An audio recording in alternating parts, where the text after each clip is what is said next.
Hopefully it all reconnects here. Let's see. Things just got squirrely on us, ladies and gentlemen. Things just got a little squirrely. I think we're back on the Facebook side. All right, so before I was rudely interrupted by this dumbass thing, decided it didn't want to work. We've got Mortal Kombat Deception coming at you, baby. We are going to dig real deep into this Mortal Kombat Deception game, a 3D era game that was very, very thick with the lore, baby. So if you love that game, ladies and gentlemen, you're in the right spot for it. Let's see. Okay, we're back over on the tube side as well. Hopefully this thing here, I got to make sure my YouTube stuff is working up.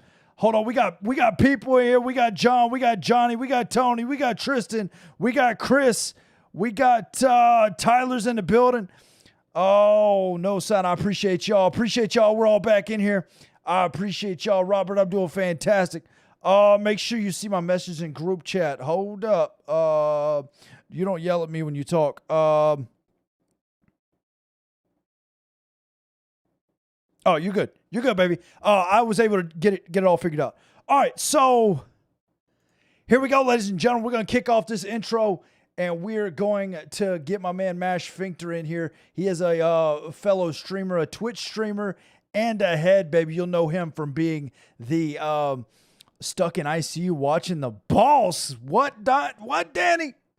Hold up. I hear you on Facebook, but I can't hear you on YouTube. Ooh. Well, I wonder why the hell not. So, all right, we're going to go ahead and we're just going to kick off this thing, and we'll figure all that out as we go. Let's get it, baby.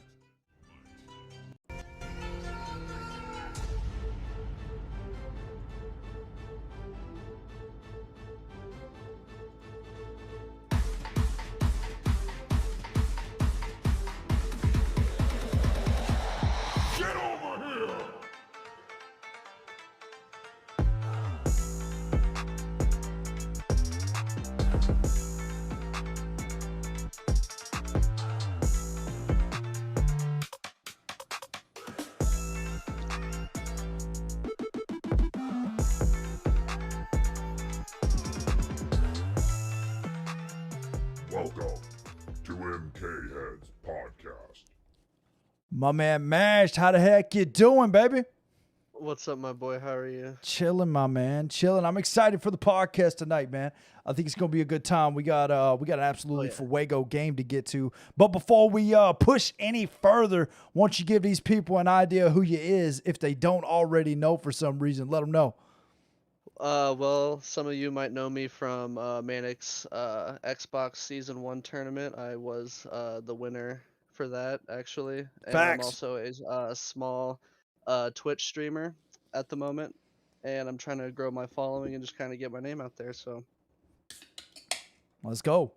My man Mash is an absolutely outstanding Mortal Kombat 11 player, and I appreciate you for being a part of that. Sir. I do. Big announcement since we're talking about Season of Mortal Kombat. Mm-hmm. Hold on, I'm building the anticipation. Give me a minute.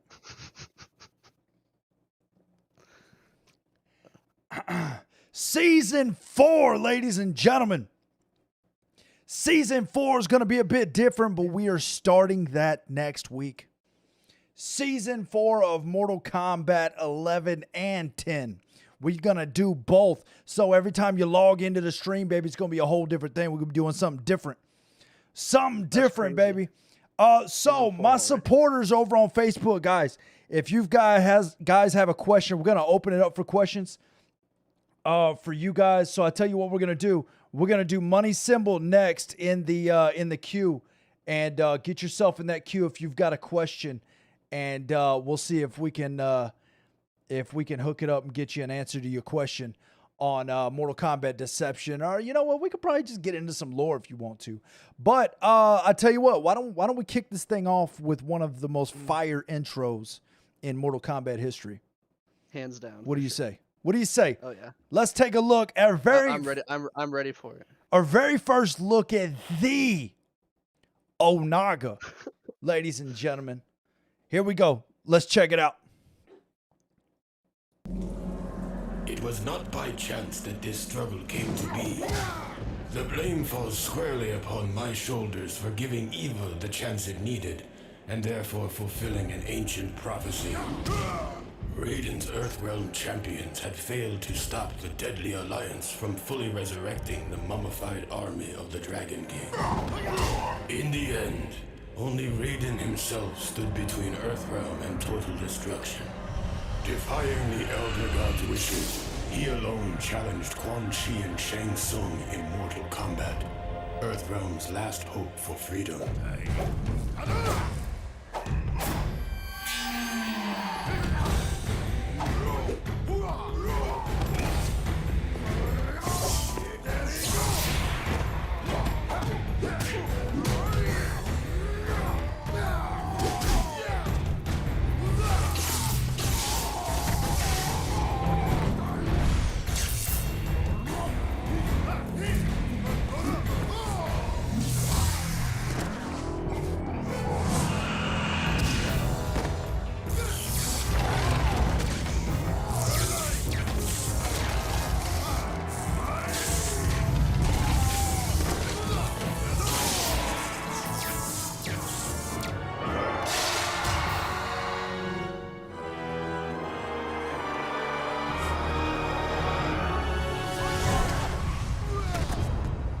Raiden fought well against the two sorcerers, and it seemed as though victory was at hand.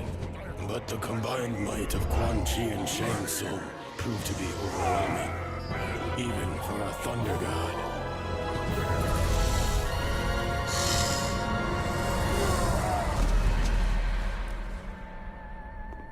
Raiden was defeated. The Deadly Alliance had won.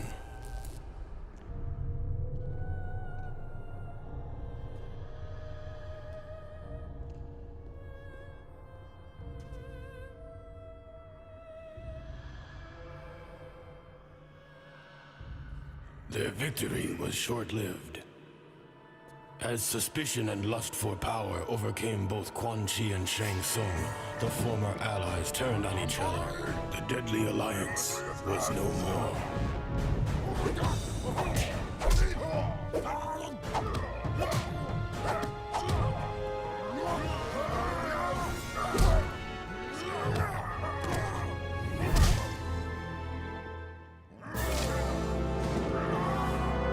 Quan Chi defeated Shang Tsung and reveled in his conquest. But it is said that there is only one true ruler of Outworld.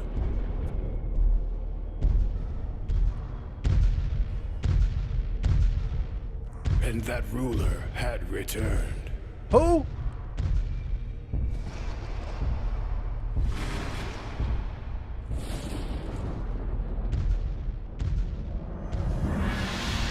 Onaga, former Emperor of Outworld, the Dragon King. The prophecy had been fulfilled. The Dragon King had indeed returned to Outworld to reclaim his army and impose his dominance. Death awaited all who stood in his way.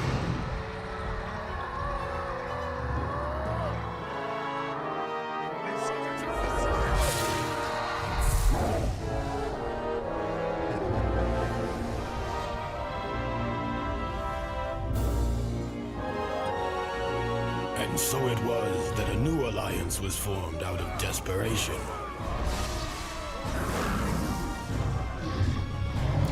Sworn enemies joined forces to combat a greater threat.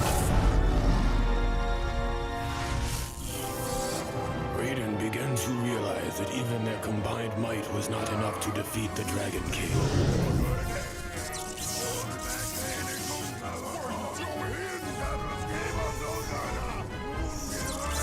There was only one chance left. Raiden's sacrifice was in vain, for the blast had little effect on the Dragon King. Now Onaga has what he needs to shape the realms as he sees fit. I was the fool who brought him this power. Only I can destroy this threat, born of deception.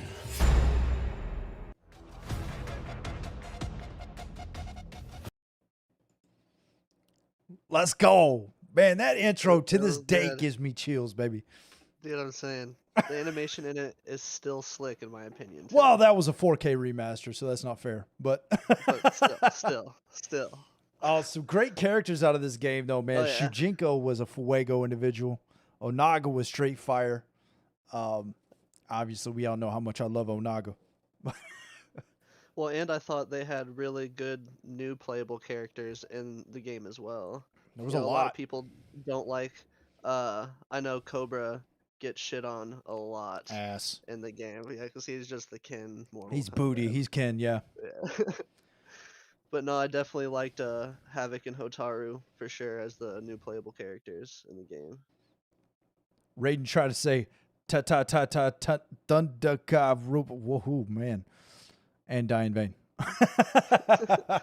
Yeah, it's funny because in they're not really I'm not sure they're very clear about what happens to Raiden after this. But this is actually where Dark Raiden originates. So Raiden blows himself up and I definitely. Okay, so yeah, I definitely had something on there about this, but go ahead. Let me look for it real quick. yeah, so when Raiden reassembles or recoagulates or whatever the hell he did, whenever he comes back together, his chi, his spirit was tainted by Onaga being present when he blew the hell out of himself. So that's kind of where we get Dark Raiden to begin with, and then they kind of retconned it and changed it a little bit in the new timeline, which they kind of did with everything. But I thought that was a really cool character turn for Raiden after that, because if you guys remember, he goes fucking ham from then on, man. He is wrecking shop, baby, and that's the Raiden I like. I like the no bullshit Raiden. So it says right here something about the Thunder God who is reborn from his death and has become enraged at how mortals have repeatedly endangered Earthrealm. Yeah. Yep. So he decides from now on, I'm going to go out there and I'm going to get these dudes before they can get us. But hey, he lasted quite a long time in a solo fight with the Deadly Alliance. So and we found out who the real vanquisher is. Quan Chi beat the dog snot right out of Shang Tsung. Oh yeah. Quan Chi had him beat up so bad, both Raiden and Shang Tsung played possum on the floor for a minute. Yep. And then Onaga came in like, oh shit, we better get up and fight, coach. Yeah, see, I don't know if I know the game doesn't really dive into how it was possible that they were resurrected in that cutscene, but that? I always just assumed that it was the fact that they were both, powerful beings, and the fact that there was the Soul NATO that was right there. Oh, well, Onaga actually, not Onaga, Quan Chi had they explained it later on. Right? He had a portal that he was able to escape out of last minute. But Shang Tsung, I don't think they ever explained anything. They were just like, yeah, he survived. So there's that. Oh, man. But, yeah, man. Mortal Kombat Deception had a lot of cool characters, a lot of really crappy characters. Out of this one, we got Cobra. We got Kira finally in a game. Yep. We got Havoc. This is first. Ashura, another character that they just, like, gone.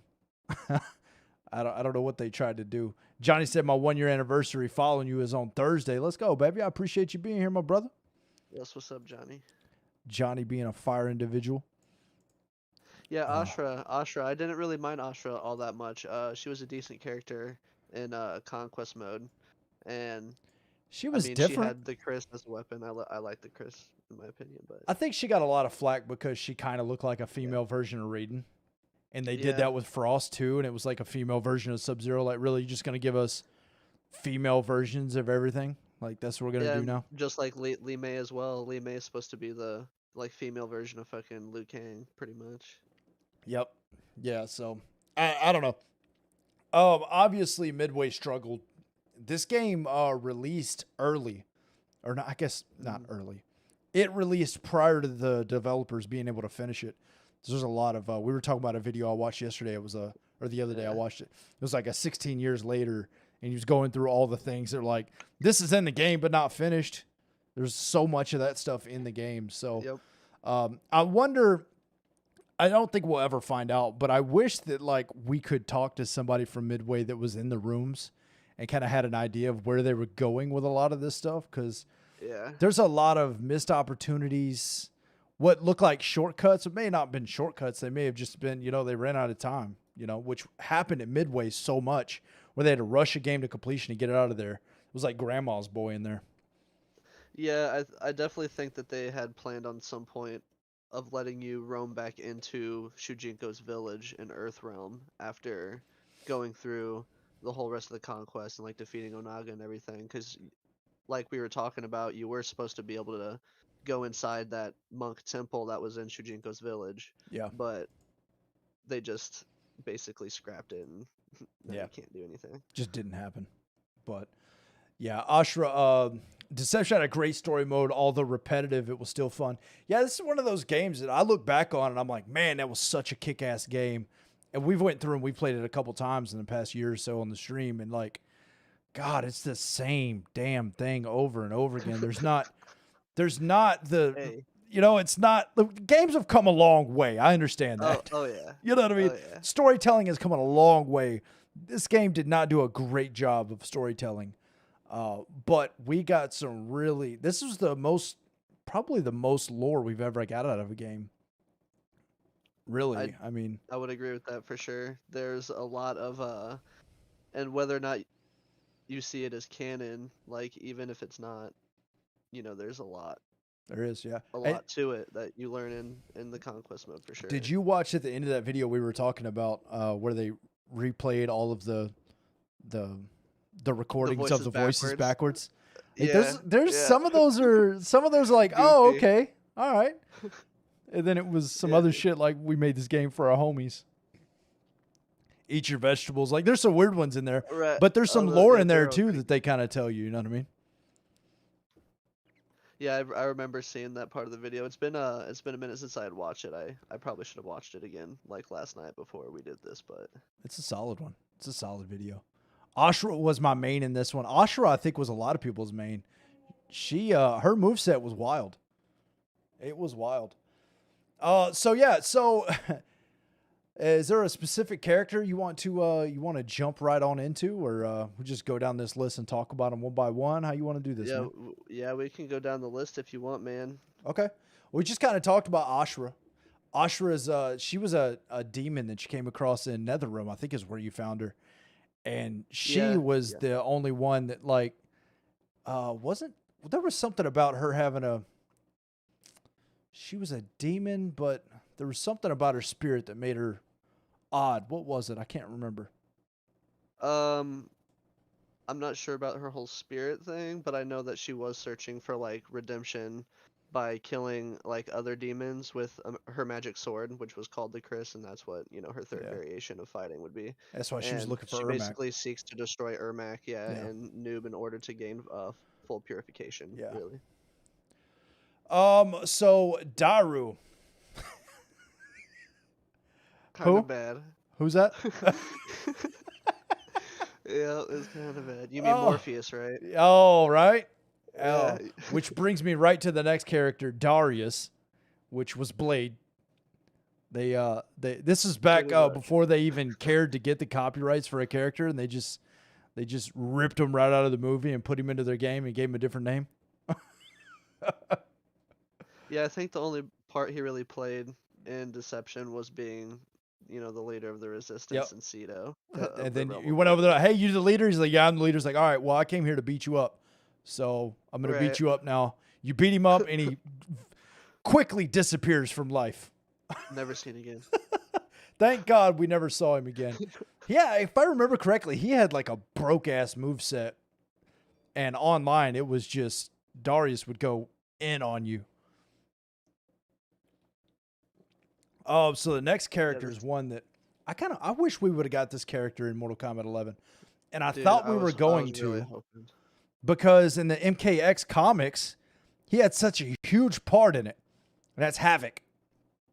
He did, yeah. He was the cleric from the Chaos Realm. So Yeah, I actually remember seeing something about that in this video that I was watching last night about Onaga. I'm pretty sure. can't fucking Yeah, he remember. wanted I'm trying to find- I got a lot of notes here. consume Onaga's heart. So he had a weird one. No, I'm pretty sure it was with Shujinko. My bad. That Havoc made a cameo appearance in the Mortal Kombat comic series with Shujinko. Who did? Havoc. I'm Oh, pretty he had sure. he had more than a cameo. That dude he got Reiko to go and get the Kamidogu daggers, and then once he did, he used my guy Reiko, and fucking ripped his Okay. fucking head off. And Man, I need to read them comics, dude. I'm behind. and comics are crazy, man. I've never read them because I can't get my hands on them, unfortunately. But I've watched a lot of videos on I watched the guy who did the writing on the he had a video with, if I remember correctly, it was with Uncaged Games. It might not have been, but I want to say it was Uncaged, where he sat down and was like, look, this is where I was going, because he doesn't work with them anymore. They let him go because they canceled the comic. But he was talking about, look, this is where we were going with the comics. And he laid it out. And it was Goro went to the Lin Kuei tournament and found Onaga's egg so that he could be the vessel for Onaga, because he lost his arms to Kotal Khan. Kotal Khan Yep, I fucking remember seeing that. ripped his bottom 2 arms off, cut the top 2 off. And so then he became the vessel for Onaga and became a 4-armed freaking beast with wings. Like, he was about to be a real problem. So that's where they were going with MKX. And then MK11 just went somewhere completely different. Yeah, what you were talking about with Havoc in the comics, I know in that timeline, Shujinko was in China, guarding the Chaos Realm Kamidogu, and at some point, when he comes into contact with Havoc, Havoc corrupts Shujinko and the other monks of the temple. And Havoc was basically using him as a pawn, and they had made an arrangement to meet with Hanzo and Takeda, actually. And Hanzo had actually recognized Havoc, but Shujinko was able to basically like convince him that it was just one of the monks at the temple, and they eventually like split off into groups and made a surprise attack on both of them, and Shujinko was, easily able to overpower Takeda, being super young at the time, and basically forced, Takeda to sit there and watch Havoc beat Hanzo to death. It's crazy. Shujinko is actually, I don't know if you knew this, Chinese for gullible. I did not. It's because that's not true. I made it up. Ha! Got him! Oh my god, fuck you, gay. Fuck you. Got him! Johnny said, I'm pretty sure I got some of them comics somewhere in my attic. Let's go, baby. For that. Oh, I'm Tony. What up, baby? How you feeling, baby? I still have some of the books that use the character backstories and moves when they came out. I still remember Ultimate Mortal Kombat 3 book. Yeah, them books used to be fire, man. I used to love those things. I would read those like journals. It's crazy. I was such a nerd, man. Your boy's a nerd, coach. So then we had Hataru, another character that's super fucking forgettable. He is forgettable, but he was, dude, like I said, he was one of my favorite new characters from the game, hands down. You might be the first person I've ever heard say they like that. Dude, I love Hataru, and other than Havoc, I would have loved to see Hataru be in Mortal Kombat 11 for sure. With the flags, like you get the flags. Like, Yeah, it was. Who It was the the fuck whole fights like, with flags the on whole their back? samurai look, It was Come the on. samurai look. Nobody fights with flags on their back. It's ridiculous. Take it off. Come on, Jesus. His alternate skin they did. God, I don't like him. I hate his face. So then we got Kira. Finally, we got Kira in a game. And then I don't remember much about Kira though. I don't know. What? Besides her being part of the Black Dragon. Yeah, wasn't there like some retconning that happened too? She was one of first Cabal's recruits of the new Black Dragon. She's an anarchist, has a courageous personality. Yeah, her wiki is about 200 freaking words. That's how rough that is. Like, just not very fleshed out. The special moves and fighting styles that she uses in Deception was taken directly from Kano and Sonya's appearance in Mortal Kombat Deadly Alliance. Yeah. So then we had Cobra. Horrible. I will agree with that for sure. It's pretty bad. Yeah, I don't know. I don't get it. Then we got Onaga. So was actually reincarnated from Reptile in this game. So the end of Deadly Alliance, I believe it was Reptile's ending, where he was searching for Natara and Cyrax because Natara said she knew some shit, and so Reptile was on a mission. Ended up getting caught up with Natara because she had the blade from his people trying to like get him to do this or that, which delayed him from telling Shao Kahn of the Deadly Alliance because he knew about it. He was going to tell Shao Kahn, but then the Deadly Alliance got in there and killed Shao Kahn's clone before he could get back and warn him. So then he went back, was like, all right, I'm going to go kill these two now. And when he got there, they were gone, and Onaga's egg hatched and went out right up into his ass. And so he actually became Onaga. That's crazy, man. I know they were supposed to make Onaga have a comeback in the Mortal Kombat 10 comic series. Because like you said, Goro had gotten his arms, ripped off by Kotal Khan, and he would seek out a solution in forming an alliance with like the Red Dragon Crime Syndicate. And you see in the new series that Goro was supposed to become the new vessel for Onaga. Yep. To Which return and shit. I don't know. I've went back and forth on how I feel about which way I hope they go with this. I don't see them going the Goro route anymore. I honestly think the way to go would be to bring back more of the clans that we've got. So you've got the Shira Ryu, you've got the Lin Kuei, and you even had some Black Dragon. Red Dragon too. Red Dragon. You had some ninjas out of those two, but namely Reptile being the last known survivor of his people, and then I think it was MKX. I believe it was MKX. His ending was he actually found his people that had went underground on Earth, and so that's kind of where he is. They think maybe he's there with his people. So maybe if they brought more of the Reptile, always forget the name of his fucking his people species, Zateran or something like that. So maybe like a few more of those come along. Maybe bring Chameleon back. Bring Chameleon back and have Chameleon be the vessel. That way we can keep Reptile. That's true. It'd be fire. I didn't think about that. Chameleon. I don't know how I felt about Chameleon as a character. He was terrible. Oh, he was absolutely atrocious. But for this, I think it would be cool, Bring Chameleon back, have him make his little comeback, and then he becomes the vessel for Onaga. And whatever. You get to keep the reptilian look that we know of Onaga. He's a really cool looking character. You get to keep it.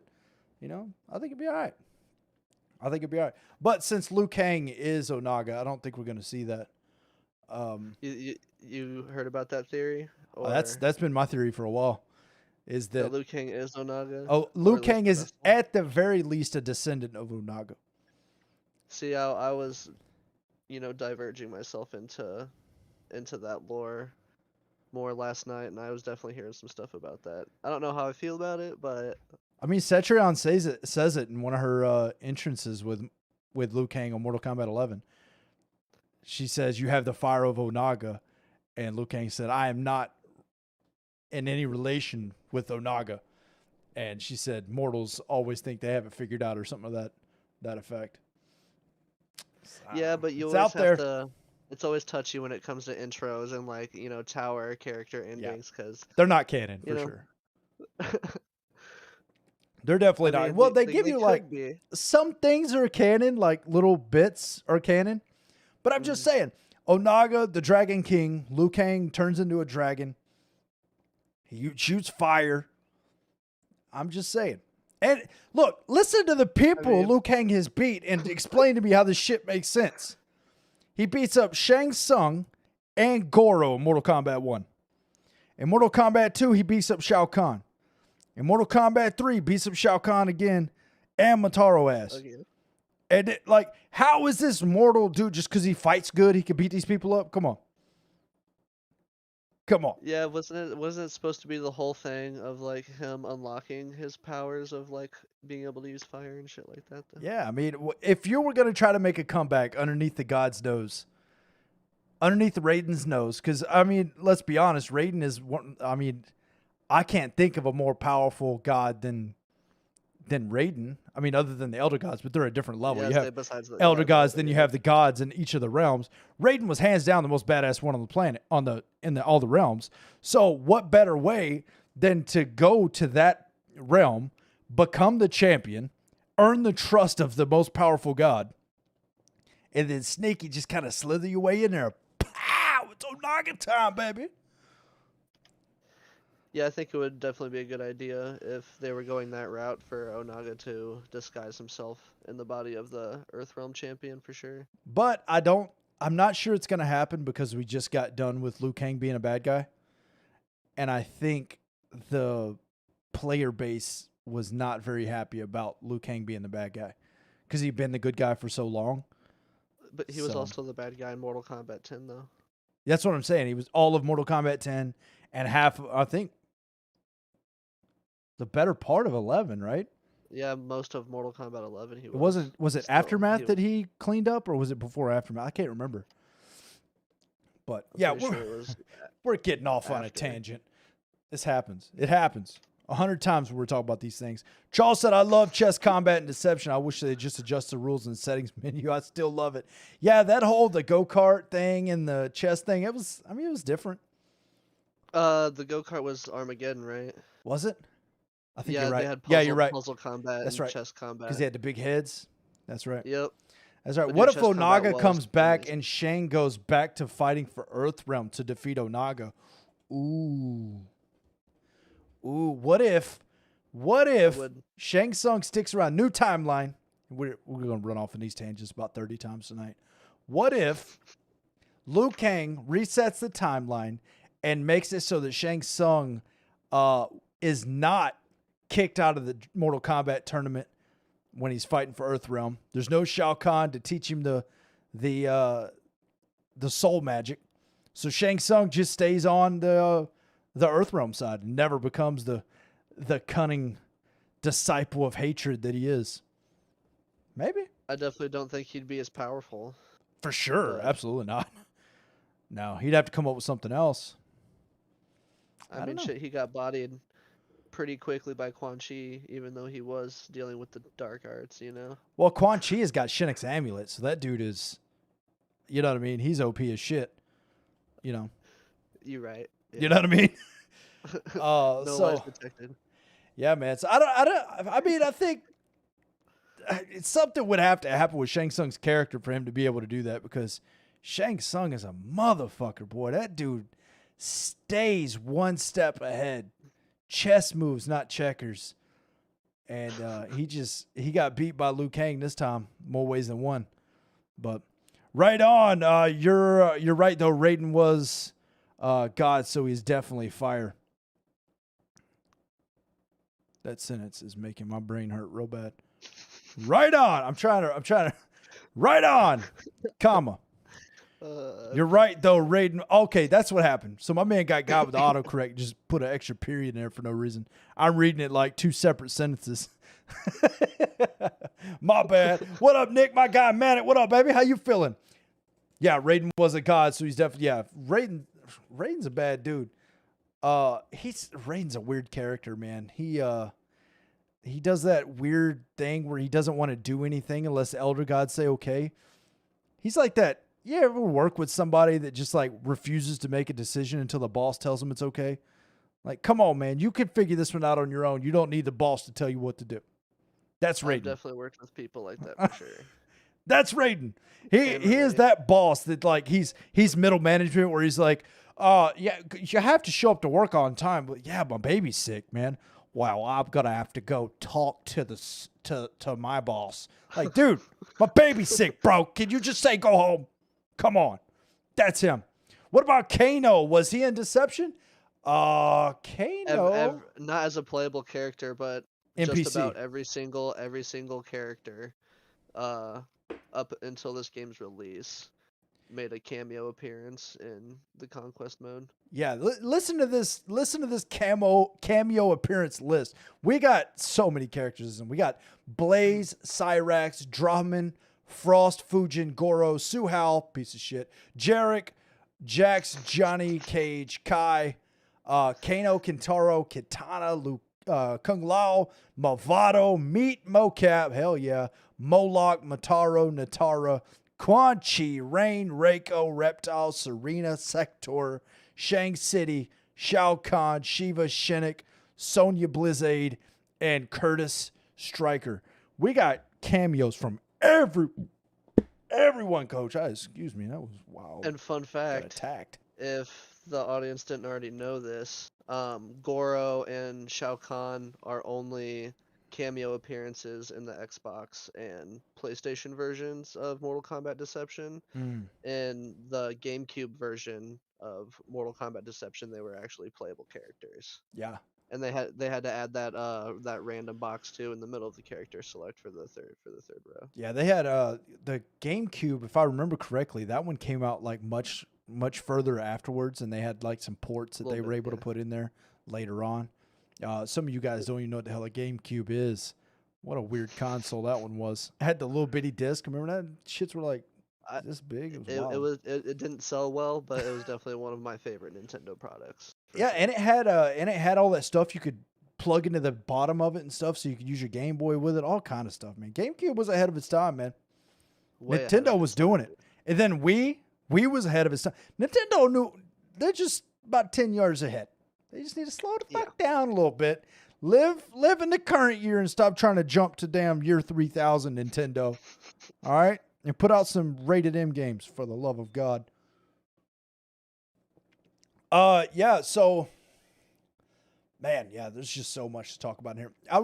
One of the things I enjoyed the most about this game, and the reason why, if any game was ever to be remastered, I don't want to say remastered. If a Mortal Kombat game was ever to be remade, completely remake of a game, this is the one I would choose. Because if you took the amount of lore that is in this game and effectively told this story and allowed the open world aspect of this game today, we could have so much. So much. I would buy Mortal Kombat Deception Rehash. No copyright on that. Y'all could use it NRS if you want to. Mortal Kombat Deception Rehash. You put a hashtag in there. With a hashtag. It'll sell. Let's go. I don't want anything from that. Just sell the game, baby. And then come out with a DLC. You do Earthrealm first. I will buy every fucking realm you put out until you start making. They know that other people will too. Yeah, I would buy the shit out of that. Can you imagine if we got a GTA style Mortal Kombat in each realm? Oh my God. Just massive open world. Just open world. Go discover the lore. Oh, I'd be on that damn thing, boy. I'd be down for that. I would play the shit out of that. Nikki said, I like the GameCube. John said he had the Dreamcast. I never had any of those, man. I went from Sega Genesis to PlayStation 1, PlayStation 2, Xbox 360, Xbox One, PS4, and now my kids get consoles and I play PC. My first console was the Nintendo. Oh, was it? See, that's what's funny. My wife bought me these the old cassettes of the old games. Mm-hmm. And as soon as I seen the Mortal Kombat 2 when I went back to it as a child, and I was like, oh my God, I want this game so bad. And it's the dumbest reason I wanted that game so bad. In the Super Nintendo version of Mortal Kombat 2, the Deadpool had chains. And I thought it was the coolest thing I ever seen in my life. And I was so mad Sega Genesis didn't have it. Swim with brain That was work. the only difference. That was it. There was more differences than that, but that's the one that stuck out in my mind. When I see somebody playing on Deadpool, I'm like, man, I wish I had a Super Nintendo so I could see the chains. It's dumb. Oh, man. But hey, I guess that's why I like GameCube Deception more than the other two consoles. So Yeah. 2 more playable characters, you know? Yeah. Yeah. I had never played it. Besides for Mortal Kombat Unchained, I'm pretty sure Unchained, they brought in like Jax and Katana and Blaze. Yep.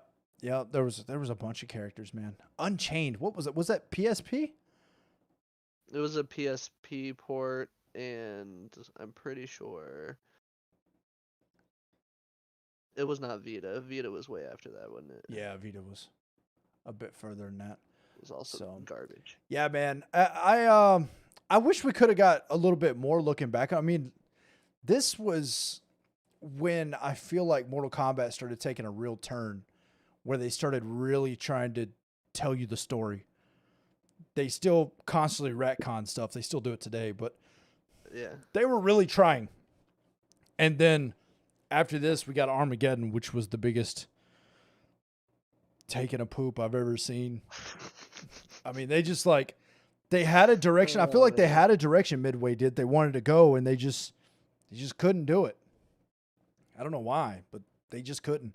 And then they collapsed not long after that, unfortunately. Yeah, I think the best thing to come out of Armageddon was the full character roster. That's about it. And I mean, the conquest mode was legit It was too. fun. It was fun. I'll give it that. It was a whole new story. You know, it was completely different than we had ever seen from anything else. You know, we really got to dig into Adenia a little bit more. And I feel like they could have probably come out with a game like that for each of the realms. You know what I mean? But yeah, I don't know, man. That would be a lot of games to say do it for every realm. Then you could have, you know, the champion for that realm, how they got there and all that. But I feel like that'd probably be a better Netflix series than a video game series to me, honestly. I would definitely choose Netflix to do it over anything else. Yeah. Because they're good at doing adaptations for certain things, like the Witcher so far, video game to a TV series. Yeah. For example. I haven't watched that one yet. I've heard it's good, Witcher's but I haven't good. watched it. Said I grinded so hard at Deception that I wouldn't sell my PS2 for $1,000. Man, this game, Mortal Kombat has always been a grindy game. People complain about the grind in Mortal Kombat 11. This game had a grind that not only took a long time, it's been proven now that it was impossible, damn near, without cheat codes and stuff, to grind to the very end of this game. To get every chest, every tombstone, every ending, just get all of it. Like, oh my God, man. And how would you ever know you got it all, honestly? Like, because there's no counters or anything. Yeah, especially at the time of like when the game came out, there was really no way of knowing if you had gotten every single piece of content inside the game. Yeah, you feel like you got it all, and then freaking George at school is like, did you get this? Like, what the fuck? I didn't know that was a thing. Well, you got to go to E3 and Earthrealm, sir. That's how you get it. And you got to do it at 10 o'clock p.m. on the 4th day of the month. Literally, Oh, that's what I God. was just about to say. You got to sit down in this Indian-style pose and and then accidentally miss it. And you're like, damn it! I got to sit here for 2 more months. God, dog, boy. So good. Yeah, these games, man, a lot of cool stuff. I wonder, yeah, we would be here all day if we tried to watch all of the. My initial plan was to like bring it up and like watch all the cutscenes, and then I sat down yesterday and I pulled the video up and I'm watching it. I'm like, how long is this video? 2 God, hours. no, ain't no way we got time for that. Yeah. So much in this game, man, so much. Especially if you're going for just like even just the main missions for the cutscenes. Yeah. It's ridiculous. Like the conquest mode is like it could be done quickly, you know, if you don't do the side quests and all the other cool exploring and like for the chests and everything. But, Yeah. That's where all the cool shit is, though. Oh yeah. Oh, it said, yeah, between Deadly Alliance, Deception, Armageddon, my memory stick was priceless. God, remember them damn memory cards? God, oh boy. It is so funny how far we've come in video games. We went from that damn memory card. We used to have a little thing. It had everybody's memory card and it had your initials on it. Won't touch my damn memory card. That's got my Deception and my Resident Evil 2 save date on it. If you touch this, I will kill you twice. I will kill you, bring you back, kill you again.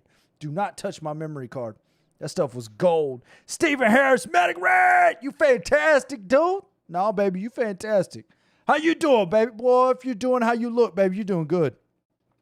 You doing real good, baby. How you been? Oh, man. Yeah, so did they implement in Deception for the fighting mechanics that they did from Deadly Alliance to where like certain characters would be able to impale the other character with their weapon? I wish they would have. I really like that. I did as well. Honestly, I think that's something that they should put in the new games as well. I I mean, don't I, know how I you want them to balance it. I want them to go back to being 3D. But Oh! I'm pretty sure Where I'm the is only the end person stream that button? wants that Nope. to happen. I'm ending this stream right now. I will not sit here and listen to this blasphemy. No, sir. I would love another 3D game, dude. I would love it. 3D MK was the worst. Oh. The But fact it- that it I could was be so throwing a good. full... the sidestepping. Yeah, that's what I was about to say. I could be whooping the shit out of you. You just step to the right, and now I'm doing a full Wichita combo, and you just like reach back, hit me in the back of the head. God, and the computer was so good. It just... Whoop. Remember you used to make that stupid sound? Shoo. Shoo. You knew your ass was kicked me on. Shoo. Your ass is whooped. Oh, God. God, that guy out of there. I said They I knew every time you're might gonna grab too. might be a blue return soon. Uh-oh. Yeah, Steven, I was actually, after we had our discussion, I started streaming to Twitch and I quit because they kept ending my stream because my stream is too good a quality and it was freaking them out. Twitch is not used to all that good shit. You know what I mean? Like, nah, you can't be sending that much fuego this way. We're going to shut this down. And they kept shutting me off, so I don't stream over there no more. Yeah, Twitch is iffy sometimes, not gonna lie. Yeah, iffy, I feel like would be an understatement. Yeah, I just can't see taking my bit rate down to half of what it is right now just to appease the platform. And to stream in 30 frames a second. Like, why would I do that? Why would I do 30 frames a second? No! I will not return. Said, dude, your room has come so far, bro. I'm digging it. Yeah, man. It's a whole new... This is what the third studio we've been in. And John Madden passed away. Shut your mouth, Dave. Are you serious? I've just got a That's John message. Madden, like the NFL John Madden, right? I've just got a message. I've been asked to request the identification of your haircut, sir. That wouldn't be a mullet, would it? No, it's an undercut. I just have it in a ponytail. Oh, okay. See, undercut. See, I was getting messages. They were Manic Redheads. They message you, boy. They say, "Hey, you got this dude on with a mullet?" No, man, you got no mullet on. Oh, why y'all trying to sit here flame me to red like that? Why are you trying to flame? I'm gonna ask him. It's okay, y'all can stay anonymous for that. Oh, he likes 3D MK, so it would make sense that he has a mullet. I wouldn't have questioned it. Hey, come on now. Oh, I just man. haven't got my hair cut in a while, so my sides are getting pretty long. So I what's can your bit definitely rate at? understand Mine's what- at 6. I stream at 9,000 kilobits. 9,000 bits is what I stream at. The 1,000. He was 85. Damn, John Madden, that's tough, baby. He hasn't been retired that long, man. John Madden's a legend, bro. A legend. Yeah, man. So let's see. So let's get into Shujinko a little bit, because this is a character that I really like Shujinko. I think he's a different character. I feel like he was underwhelming in this game. Like they weren't able to make him as good as he was in my head. I don't know if that's just how I feel about it, but I feel like Shujinko could make a triumphant return in Mortal Kombat 12, and I hope he does. Do you think they would keep it to where he would basically have the same type of kind of like abilities that he had in Deception from training with other warriors? I think Shujinko was a good look behind the curtain at what it would be like to have a create your own character in Mortal Kombat. Okay. I thought that's kind of what they were doing with him. So if he were to come back in Mortal Kombat 12, I feel like what he would end up having would be like a custom variation, kind of like what they have with our characters now, where but they would have to balance it, which was the problem with this, a lot of the problem in this game, and especially when they came out with Create Your Own Fighter, which I believe was Armageddon, was balancing that becomes very difficult. So they would have to shrink it down. It couldn't be every character, you know. They would have to balance it so that, you know, maybe give him, I don't know, 2 or 3 tournament variations, and he would just kind of like have a certain hodgepodge of different things. But more interesting than that would just be the lore that they would have to give him, you know. Mm-hmm. I think it would be very possible to bring Shujinko back in MK12 whenever they do the rehash, because Liu Kang, I don't believe, ever had any interaction with Shujinko. I know you could go train with Liu Kang after you got done with the whole mission, but I'm not sure how canon that really was, because he was dead at that point. Yeah, he was dead. Let me see if I have So a note about it. What right I'm here. hitting at is I know you went into that Liu Kang has no interactions with Onaga because he was dead at the time. His spirit was in one of the members of his little army. But so realistically, Liu Kang could create the new timeline with no idea that Onaga exists, and which would mean he has no idea Shujinko exists.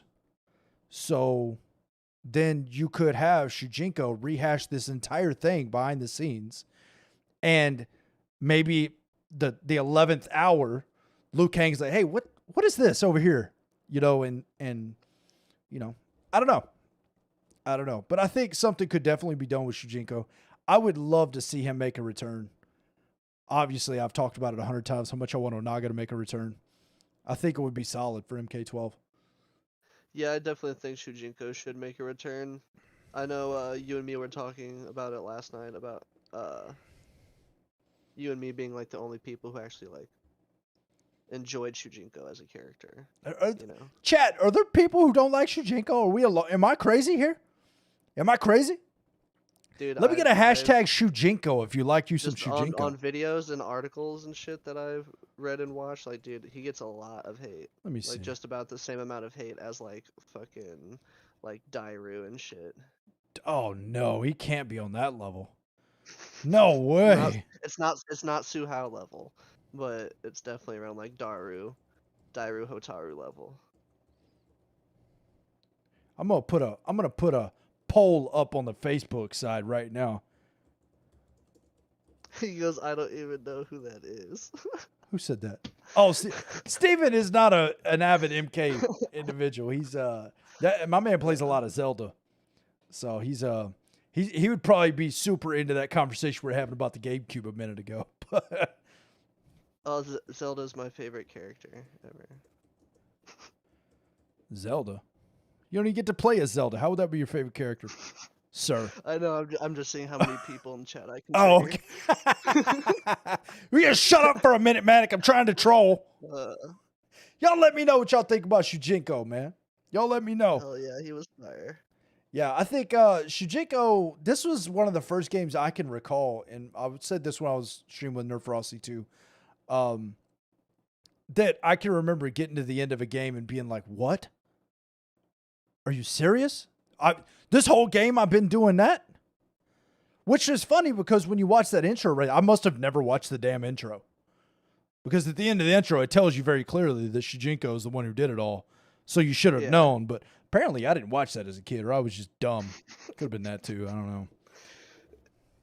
Yeah, and that's where, it's super obvious that that's where the title of the game comes from. You know, Mortal Kombat Deception, and it was Shujinko being fucking deceived throughout basically his whole entire life, and that's where, he talks about, like, it goes in depth a little bit about him being super guilty about, basically bringing on the end of times, and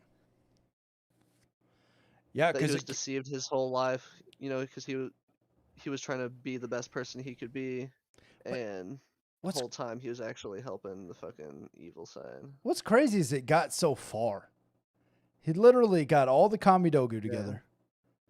The Elder Gods at some point figured out what was going on because they sent that fucking monster guy in, and then they sent Hanzo in. So at some point they knew what was going on, and every time they sent somebody to the Nexus, Shujinko just happened to damn be there. Why didn't they go there when he wasn't there and take damn Kamidogu's back? I thought they would have just had to wait till he had all 6 of them together, so they could just be a swift take all of them. That shit worked. I mean, real well. Onaga did that anyway. Yeah, But yeah, and he went in and he got all of them, and then he needed the amulet, which is kind of funny that he even knew Quan Chi had the damn thing, because Shinnok didn't know that he had the real one. But Onaga figured that shit out. I don't really know how Onaga knew how he had the first place. Maybe just seen it on his Well, dumb ass and was like, "That's probably I it." know. Here, I actually do somewhere have some note about that real quick. Said I felt bad for Shujinko. Could you imagine being an errand boy like that and getting completely screwed over? It was his whole damn life. Yeah, because that damn dude was dumb as shit. Like, come on, man. You should have known. You're a grown man. You should have known. I figured it out finally.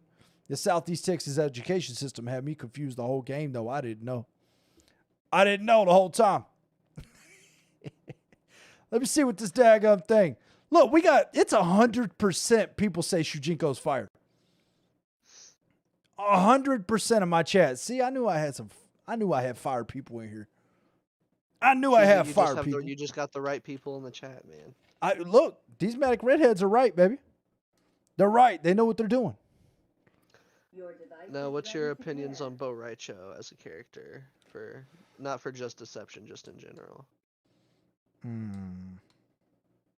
Because Bo Raicho trained Shujinko, so he has a kind of big part in Mortal Kombat Deception.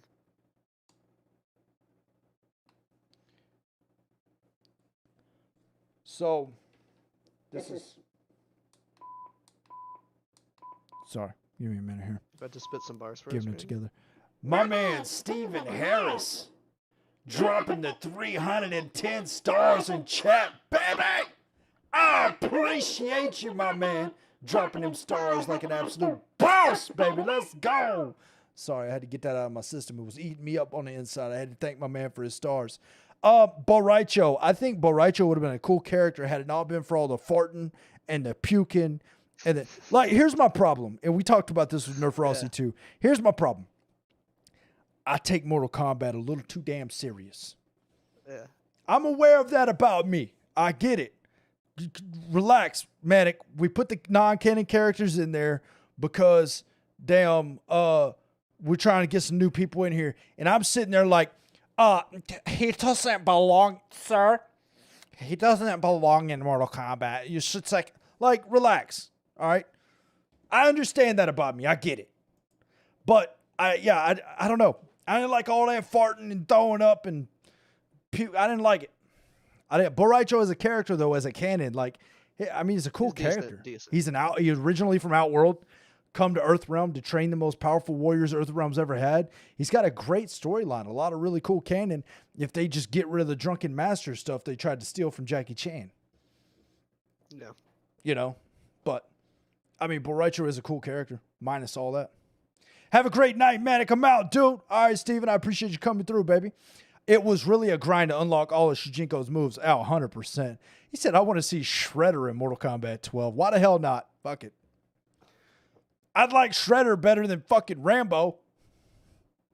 I like Rambo. I know you do. You like Spawn, too. Hey, dude, Spawn, okay. He would physically kill every character. He would try. On the Mortal Kombat roster. He would try. At least Spawn, I can kind of see Spawn existing in the MK canon. Kombat universe. I could see him he could very easily be written in as a NetherRealm demon that came in. Look. Spawn was the guy to help Quan Chi and Shinnok kill Lucifer. Maybe. Isn't that what he did in his comic books? Isn't that what he did? Both Satan and he killed God. All right, we can let God live, but we need them. You know what I mean? Wish they did Freddy right there. I wish they'd have left Freddy on the damn cutting room floor. I don't know. Am I wrong? He could have been a drunken dude without all the gross BS. That's a fact, Dickie. I feel the same way. Frost is another character that she didn't make her debut in this one. She made her debut in Deadly Alliance, right? Deadly Alliance, yeah. Yeah. I did not care for that character throughout this game and that game. I don't know when she grew on me. At some point, she grew on me though. I think I'd always taken a liking to Frost. You always like you some Frost? I don't know. Yeah. She felt like a knockoff to me at first, like a Sub-Zero knockoff. But I mean, don't yeah, but that's the only thing you can expect from another Lin Kuei, member. well, yeah, but Sub-Zero had the ice because he was a cryomancer from Edenia. Like that wasn't something the Lin Kuei could teach you. That was something in his lineage. You know what I mean? So it was weird to me. Again, because I'm a damn nerd, and I'm like, actually, it wouldn't happen like that. There's not that much blood in a body, okay? Like that. I mean, I get that. It's me. That's how I talk in my own head when I'm mad about Mortal Kombat. But didn't they switch that up for Mortal Kombat Armageddon's like conquest mode? What's so that? when you would be going through the land of the Lin Kuei, that they had like a bunch of the clan members be able to use cryomancy. Yeah, they did. Yeah. And I hated it the whole damn time. Because it was snowing and everything. And the whole time it's snowing, I'm like, why is it snowing? And I said, well, Manic, you know what? I called myself Manic way before I became Manic Red. I said, Manic, yeah, what's up, man?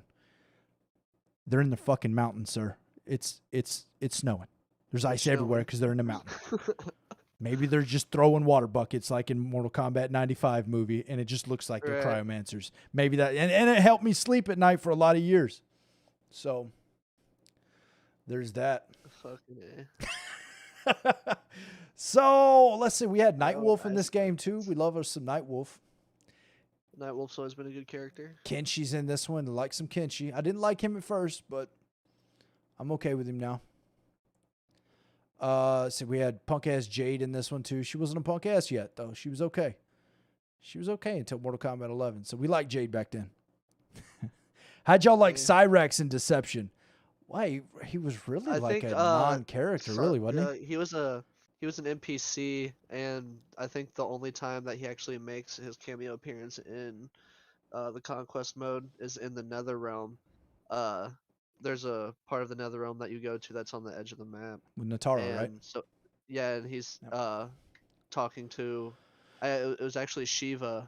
I'm pretty sure that he was talking you're right. to. I think you're right. It was And Shiva. it was in an unaccessible area of the map. Yep. But I think that has to do, that intertwines with his Was it Shiva? Deadly Alliance. I don't think it tower was ending. Shiva. I think it was Natara. Let's Think? find out. Here, Let's find I out. was gonna say, let me look.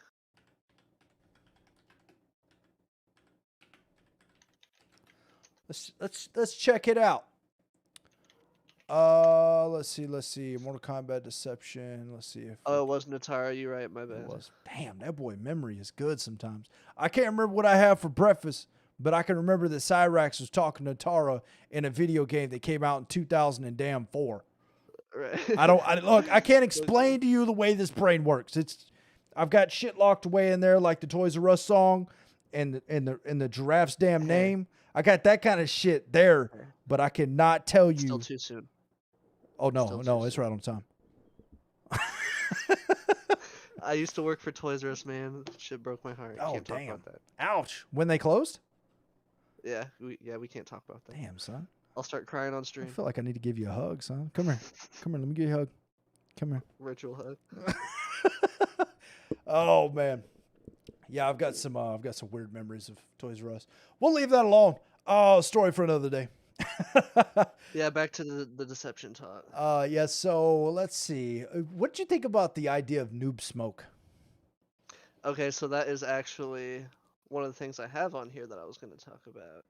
I personally enjoyed the fact that they kind of did a little switch up of, the duo characters. So instead of having the 3 different fighting styles, 2 being, the hand-to-hand combat, and then 3rd being the weapon, that you could just switch back and forth with just one singular fighting style between noob and smoke, dude. I loved it, to be honest. Wasn't there a rumor that was like the forgotten redheaded stepchild of a tag kind of a thing in this game, where it was going to be like a tag tournament where it was you would pick and it would be 2 characters like that in a tag team? I never heard anything about that. You never heard that one? Oh yeah. Yeah, so apparently, this is all rumor. This is not real. Who knows if this is true or not? That the idea was that they were going to have a tag version where you would pick your team, and the switch between the fighting styles would be the different characters. And then somehow Noob Smoke got left in there. That's what kind of makes it weird. It's like, well, if they were going to do that, why'd they leave them together and nobody else? They might have added something in the conquest mode to, I don't know, like, was it pointed out in Conquest that they were like teamed up together or anything? I wouldn't think so though, because it wasn't like Smoke and the cyborgs are technically Lin Kuei, right? Yeah, I never really understood the Noob Smoke thing, to be 100% with you. You know what? We're doing an MK Heads podcast. It's a good time to figure it out. Let's figure it out. Why Noob Smoke? Question mark. Noobs, WTF is Noob Smoke. And why are you using Microsoft Bing and not Google? What is that all about? Stop that. DuckDuckGo, what? Let's see. Noob Smoke story. Let's see. Let's see if is there a YouTube video? Somebody got a YouTube video of this? Let's see. What the hell was Noob Smoke? It's an 11-minute video, though. It's a history behind the warrior. What do y'all feel like, an 11-minute movie? Y'all want to watch an 11-minute video? Or should we find I didn't even get no popcorn ready, my guy. You got to warn a brother next. You got. All right, let's see what we can find on the just to read about it. Let's see. Oh man, yeah. See, prior to the union, Noob Saibot and Smoke had no previous affiliations with each other. I don't know. I don't just know. cause. We'll just go just cause. Yeah, I mean, there's a lot of just cause. All right, let's see.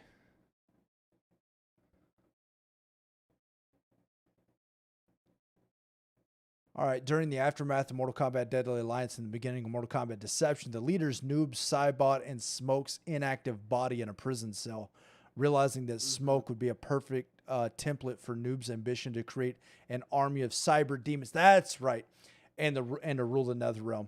Noob Saibot reprogrammed Smoke and reactivated him, thus allowing his body to reshape due to the nanotechnology upgrades. He programmed Smoke to obey him, and only him without question. The two of them headed for Outworld, and Noob Saibot began his journey to ultimate power. So that's right. I remember now. I knew this story, but I just forgot it. So yeah, whenever Smoke is beat the hell up, he somehow ends up in a prison cell in Netherrealm, and Noob Saibot, which is Bihan, has decided he's the leader of the Brotherhood of Shadow, and his idea is to use the nanotechnology that Lin Kuei created to create these robots for the Brotherhood of Shadow to be able to take over the Netherrealm. Forgot about that. I did know that story. Dadgummit. There's so much in the cranium for MK lore that I can't even remember all of it most of the time. Yeah, especially the dumb shit that I don't like. That's another thing I always hated was the Cyber Initiative. I was never a fan of it. Yeah, I was never a fan of the Cyber Initiative either. I mean, I get why they did it because they needed something. But it's weird because did they need something new in Mortal Kombat 3 at all? I would argue they did not. I think they needed the Sub-Zero thing. They had to do something different with Sub-Zero because people were confused between 1 and 2 that Sub-Zero were different guys because they weren't very clear about it at the time, that it was Bihan and Kuai Liang. They were not very clear in the beginning. So in Mortal Kombat 3, they changed Sub-Zero so that he had the little thing that was given to him by several different people throughout the different canons. But did you really need to cyberize the other ninjas to separate them? You know, I really didn't think so. And was Cyrax cyberized in... He was cyberized in Deadly Alliance. Yeah. But his alternate skin that you could switch to had him as human. Yeah, because he was reprogrammed and used, and then you had Sector. You know what's a shame, and I hope they fix it. Here we go. These tangents, they come out of nowhere. We're doing it. We're right down the road, doing the right thing, and then bow, taking an exit. I hope that Oniro finally shows up in Mortal Kombat 12. I would love to play that character, and for somebody to finally Oniro, he was a leader of the Lin Kuei. Okay. He's in Mortal Kombat Mythologies. Wears the orange fucking robe with the big stupid Templar hat. But yeah, so it was his idea to cyberize, I guess. And Sector was the son. And then that's during the events of MK3, and I think we played through it in what game was that? The Shaolin Monks. We played through. No, it was Armageddon. We played through going to because Sector had created a new, the Takuni, I think it was, the Takuni. It was the cyberized Link Way of Sector when he split from the Link Way, and I mean. I don't know. I think that was weird that they killed the Takuni off so quick. Could have been cool. I could just deal without the whole cyber initiative. So I think I could too. I really do think I could. Robert in your chat saying Shujinko is a horrible hero. Who said that? Shujinko's not a hero. That dude's an asshole and a dumbass, but a cool character. That's why his name in Chinese stands for gullible, he is right? A hero, right? Though he is the hero, right? Are you? If you're an asshole for fucking 80 years and on the last day of your life you whoop Onaga's ass, so you're now a good guy now? But he like he said, he was being deceived the whole time. Like he thought he was doing good, right? So I mean, yeah, he was still like full of himself and was like a huge fucking dope dick, Yeah. This guy would spend his whole life being a dick. But I was trying to be nice, but you're still a dick. You're still an asshole. You still almost ruined. Like in Armageddon's conquest mode, when Taven finds Shujinko in one of Shao Kahn's dungeons, and he's like, "Oh yeah, I allowed myself to be caught, thrown in dungeon." Yeah, right. God, Shujinko. I mean, it's a cool story, but I would not classify him as a hero. Jorge, what up, baby? How you feeling, my man? Benarco's in there. What's up, baby? Yeah, I don't know. I don't know if I'm ready to classify Shujinko as a hero just yet. Because look, if I cause a car wreck because I'm going the wrong way on the freeway because I got confused and I hit head on with somebody, BOW! And then I get out of my car, do CPR on the young lady that's driving the car, CPR on her, bring her back to life, give her a hug and say, I'm sorry. Am I a hero? No, I'm an asshole. I hit her car. Well, I would consider you still a hero, yes, because you saved her life, but you're a hero that is also a moron for driving on the wrong side of the road. I don't know. I think I still get a ticket, and I still, let's say I could possibly go to jail. I'm an asshole.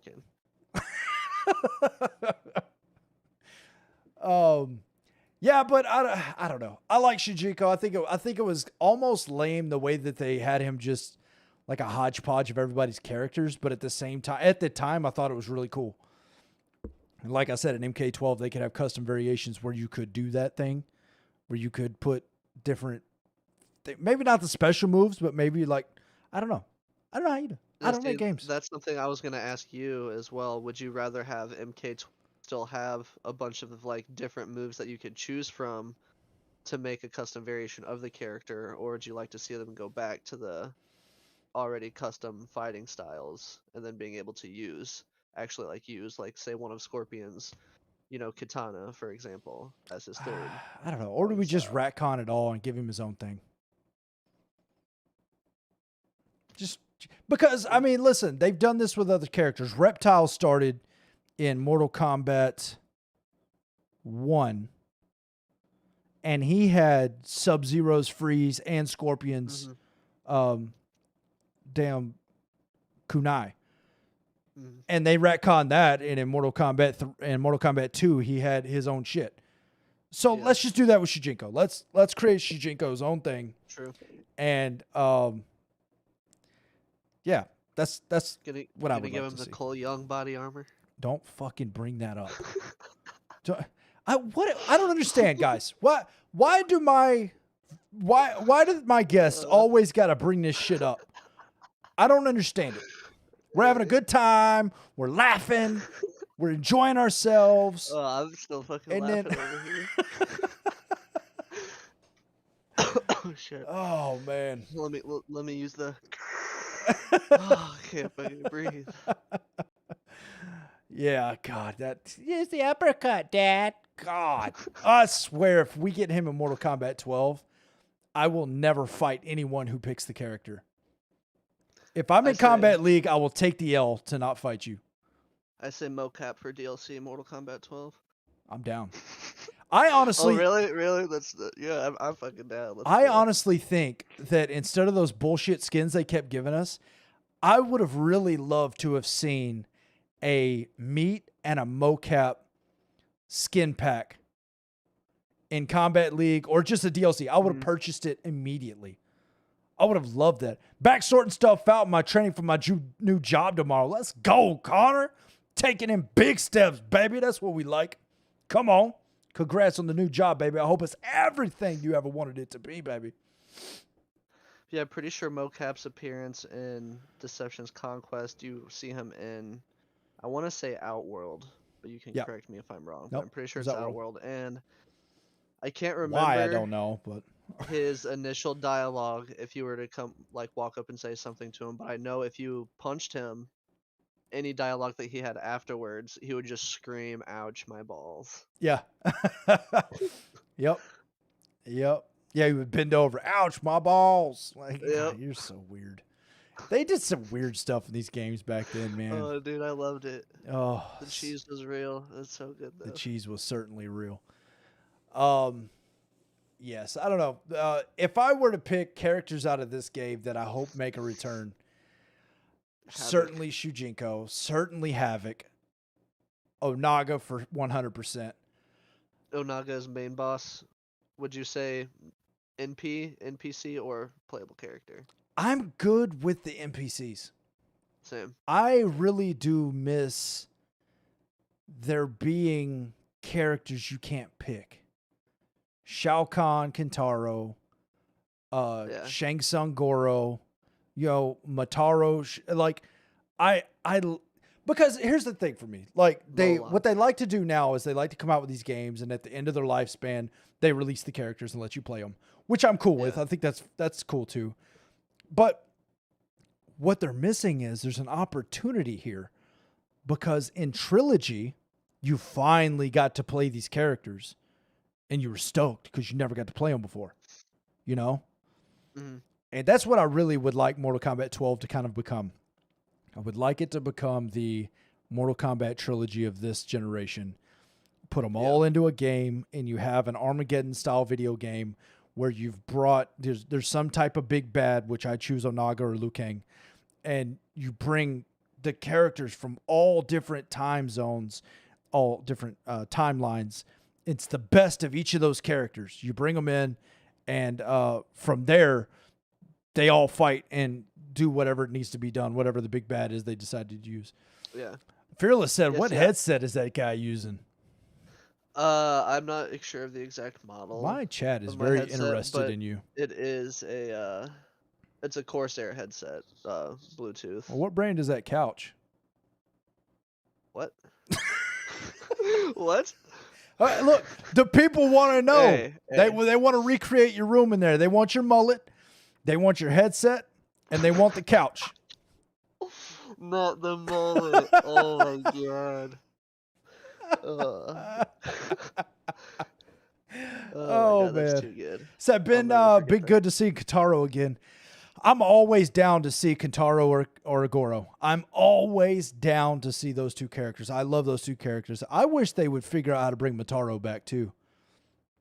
I understand that it's a nightmare. It's a nightmare, and that's why we got that bastardized version of Mataro in God, which game was that? Was that Armageddon or was that I think that was Armageddon. I said it was gonna be any of them. Was that? He's kind of bad. He's kind of bad and all. Well, yeah, I don't know. He's a bad son of a bitch, man. That was one of the hardest sub bosses they ever had. He was rough. See, I'm cool with them putting the sub bosses into the game for playable characters if you were to beat them, like in say whatever story mode or whatever. But the main boss themselves, like Kronika, and Onaga, for example, still having them be NPCs until maybe the next game would release and have them be a potential like DLC character, since Yeah. you were not able to play them in Yeah. the game that they As first appeared in. an add-on to the next game. Yeah. Yeah, I'm good with that. I really do. I wish they would return to the boss era of Mortal Kombat. Hmm. I wish they would figure out how to balance the game without breakers, because breakers, people forget. Like, we look back on breakers. I play a lot of Mugen. Yeah. Fucking breakers suck. And like, breakaways are irritating because you can get punished for stuff that you had nothing to do with it. You got, the guy did a breaker and now you're getting your ass bopped because he sidestepped, like we're in Mortal Kombat 3 or Mortal Kombat 3D. You know what I mean? Like, it wasn't my fault and now I'm getting mollywopped and I don't understand what I did wrong to deserve this ass whooping that I got. You know? See, would you prefer though the breaker system over the current getaway system of Mortal Kombat 11? I don't know. Yes and no. It's hard. I think that if instead of on a timeline, like right now it's all on a timer, Hmm. I almost wish it was an aggressor bar. You would have to actually attack or defend. Like, you would have to attack to get the offensive bar and defend to get the defensive bar. That's kind of how I wish it was. Like, you had to earn it instead of, because what you have now is people sit on the other side of the screen and just wait on the timer. Right. And if you're playing a character who can't close that distance very Zoning and well, shit. yeah, they're sitting over there zoning, building their bar, and they're not doing anything. You know Yeah. what I mean? Have it where it builds based on you doing melee combat. You know, that, I don't know. I think I'd be down for that. I don't make video games. I just sit here and complain about them. So I have no idea like what it would take to actually make something like that. But I would like to see something that instead of it being on a timer was on an attack defend basis. See, if I had to personally choose either between one or the other, like it's either if I choose this one, it'll be in the game, or if I choose this one, it'll be in the game. I would go with the breaker system instead of the current getaway system, only strictly because with the breakaway, there's no way to immediately punish somebody after breakaway because with breakaway you knock them back and then they tumble to the ground, stand back up, and now you both are back at a neutral position. Yeah, you reset neutral. Whether if you break out mid combo in Mortal Kombat 11, if somebody reads your break, then they're just sitting there neutral, just standing there waiting for you to get up to immediately start, Yeah. giving you the next combo. Yeah, I don't know. I mean, yeah. I think it would also be, do you do that on an aggressor bar? Do you give somebody... Because that's the thing that happens in Mugen is some of the Mugens, you can earn breakers based on an aggressor bar. But you can also start with 3 breakaways per round. Yeah. And that just gets so... It kills it because the entire first round is just trading breakers. Right. You know what I mean? And it's like, this is fucking annoying, man. Yeah, every time you touch the computer, like, oh, breakaway. Nope, you didn't do a combo. Yep. Breakaway. Yep. You know that. So like, there's got to be a happy medium there. I don't know. I don't create video games, so I don't know. And I don't play competitively. I would love to have a conversation with someone who plays Mortal Kombat competitively and has played with both systems and get their, because I could sit here all day and say, well, I don't like it, but I'm a filthy casual, I was gonna say if it wasn't for the whole both systems things, I was telling you last night that I could talk to Honeybee about being a guest on one of your next future podcasts or whatever, but I know he hasn't played it on Xbox, so he couldn't really give you the differences and all that. But I know there's a player called Koizi who plays competitively on both PlayStation and I'm not sure that it would Xbox. matter which one they play competitively on. They would kind of understand the dynamic of the system we currently have. The question would be anybody who's played with a breaker system, because we haven't had breaker systems since, God, when's the last time we had breakers? Was it Mortal Kombat 9? I think it was, because 10 had, what did 10 It had have? the bar. It had breakers, but you had to have a specific amount of bar saved up. Yeah, I can't even remember. It's been so long Because since I played that game. that was just the one whole bar at the bottom Yeah. that you do the breaker and well it had like the 3 You could slots if it was all the amplify way your filled up, it moves was with the that. X-ray. Yeah. Yeah. I do like the offensive and defensive bar being separated. Oh yeah. I do like that more than the one bar thing that they had in X. But that's a topic for actually that's a topic Another we're day. going to get into next week on the podcast. We'll make that announcement. We're going to make the announcement on who my next guest is at the end of the stream tonight, baby, and it's oh man, I'm excited. I'm stoked. Fearless asked if it was for Xbox or PlayStation. It's actually a PC Bluetooth headset, but I can use it for my Xbox as long as I have Streamlabs or OBS pulled up. That's hooked up to my Elgato game capture. I can hear all the audio from my console as well.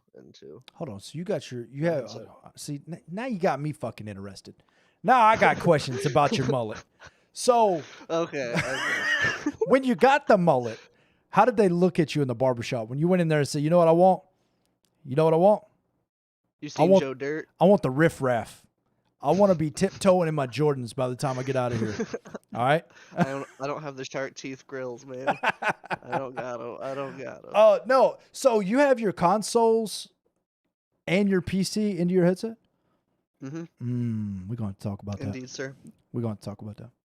We'll talk about that off stream because motherfuckers All don't right. want to listen to us be nerds.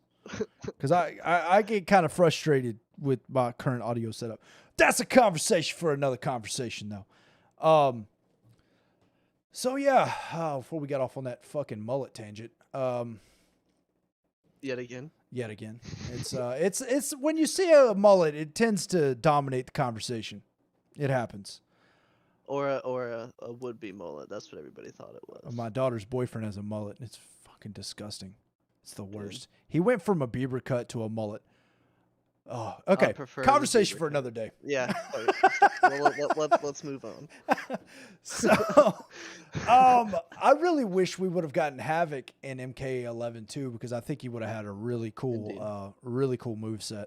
That's one of the more original characters, honestly, that's come out of 3D Mortal Kombat, in my opinion. I think Havoc was a sick one.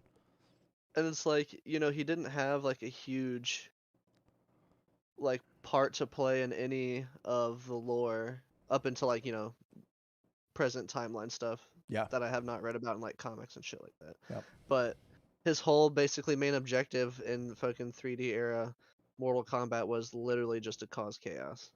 Well, that's all he was trying to do is fucking make shit chaotic. Well, I think and that's what's weird about this game, is they set the stage. This is one of the games they did such a good job of setting the stage for the story moving forward. Because they introduced Shujinko, they introduced Onaga, Yep. they introduced the One Being, and really this is our first real look at the Elder Gods, really. I mean, like, the Elder Gods have always been like, they were like talked about, but You've like, never really seen them.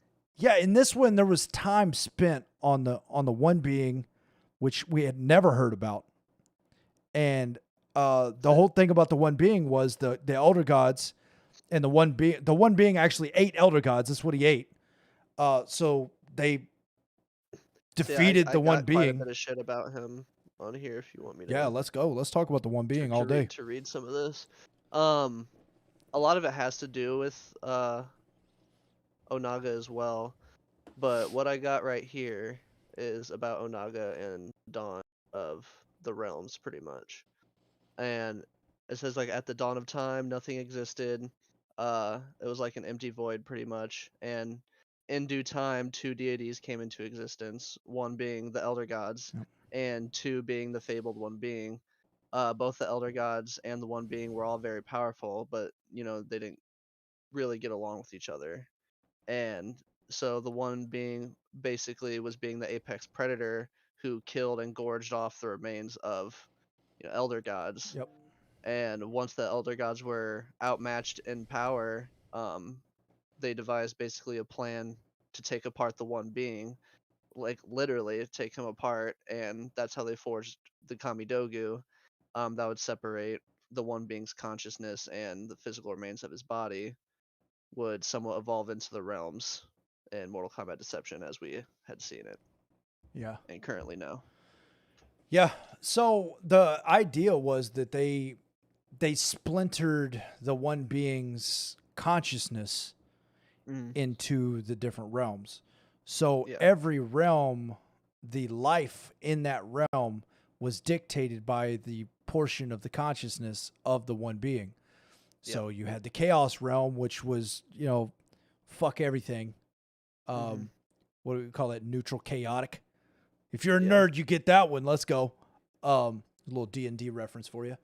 And then, you've got Edenia, which I don't know. I don't know. Edenia is just pretty. I don't know. The peaceful.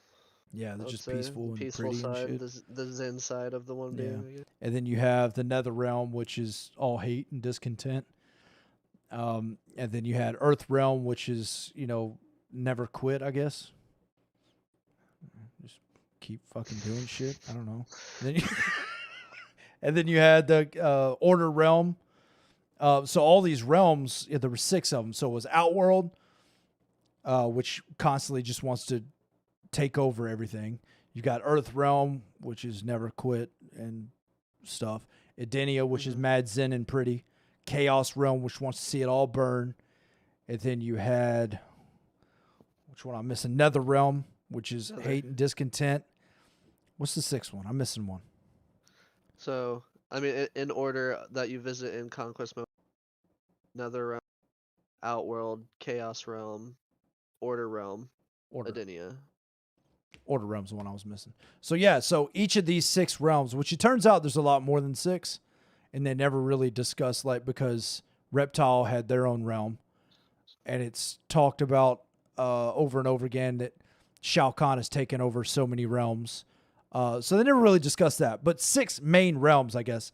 Way it was explained to me, there's realms, sub-realms within realms, I guess. Yeah. So there, look, Connor's on me right now. He said, the Order Realm, dumbass, you just said it. God, dog, Connor, you have to talk to me like that. Jesus. So yeah, the 6 realms each had the Kamidogu, and that's what Onaga wants. And that's also what Shao Kahn wants. So I guess we can kind of get into this too. Shao Kahn wants to merge the realms so that he can become, he basically wants to become the one being. Onaga wanted the same thing, but he didn't want to become the one being. He just wanted to become the most powerful entity in the universe. He wanted to become immortal. Immortality was his main goal. That was his whole thing. So, and I've heard stories, I'm not sure how canon it really is, but I've heard rumors of the reason Shao Kahn decided to kill Onaga and all this was because the one being was whispering. He's whispering at Onaga, and Onaga's like, I'm not doing this shit. I just want to be immortal and fuck what you're talking about. And then Shao Kahn is like, no, yeah, I'm down with that. I want to kill this dude, and we're gonna do that. Yeah. So basically, the one being try to influence. So because the realms were basically made of the one being,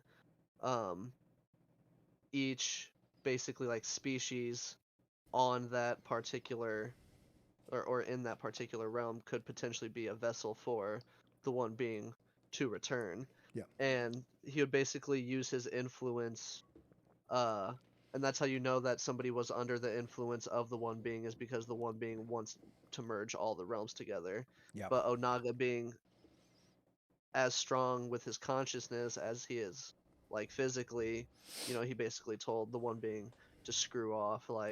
I'm good. I'm trying to become immortal. And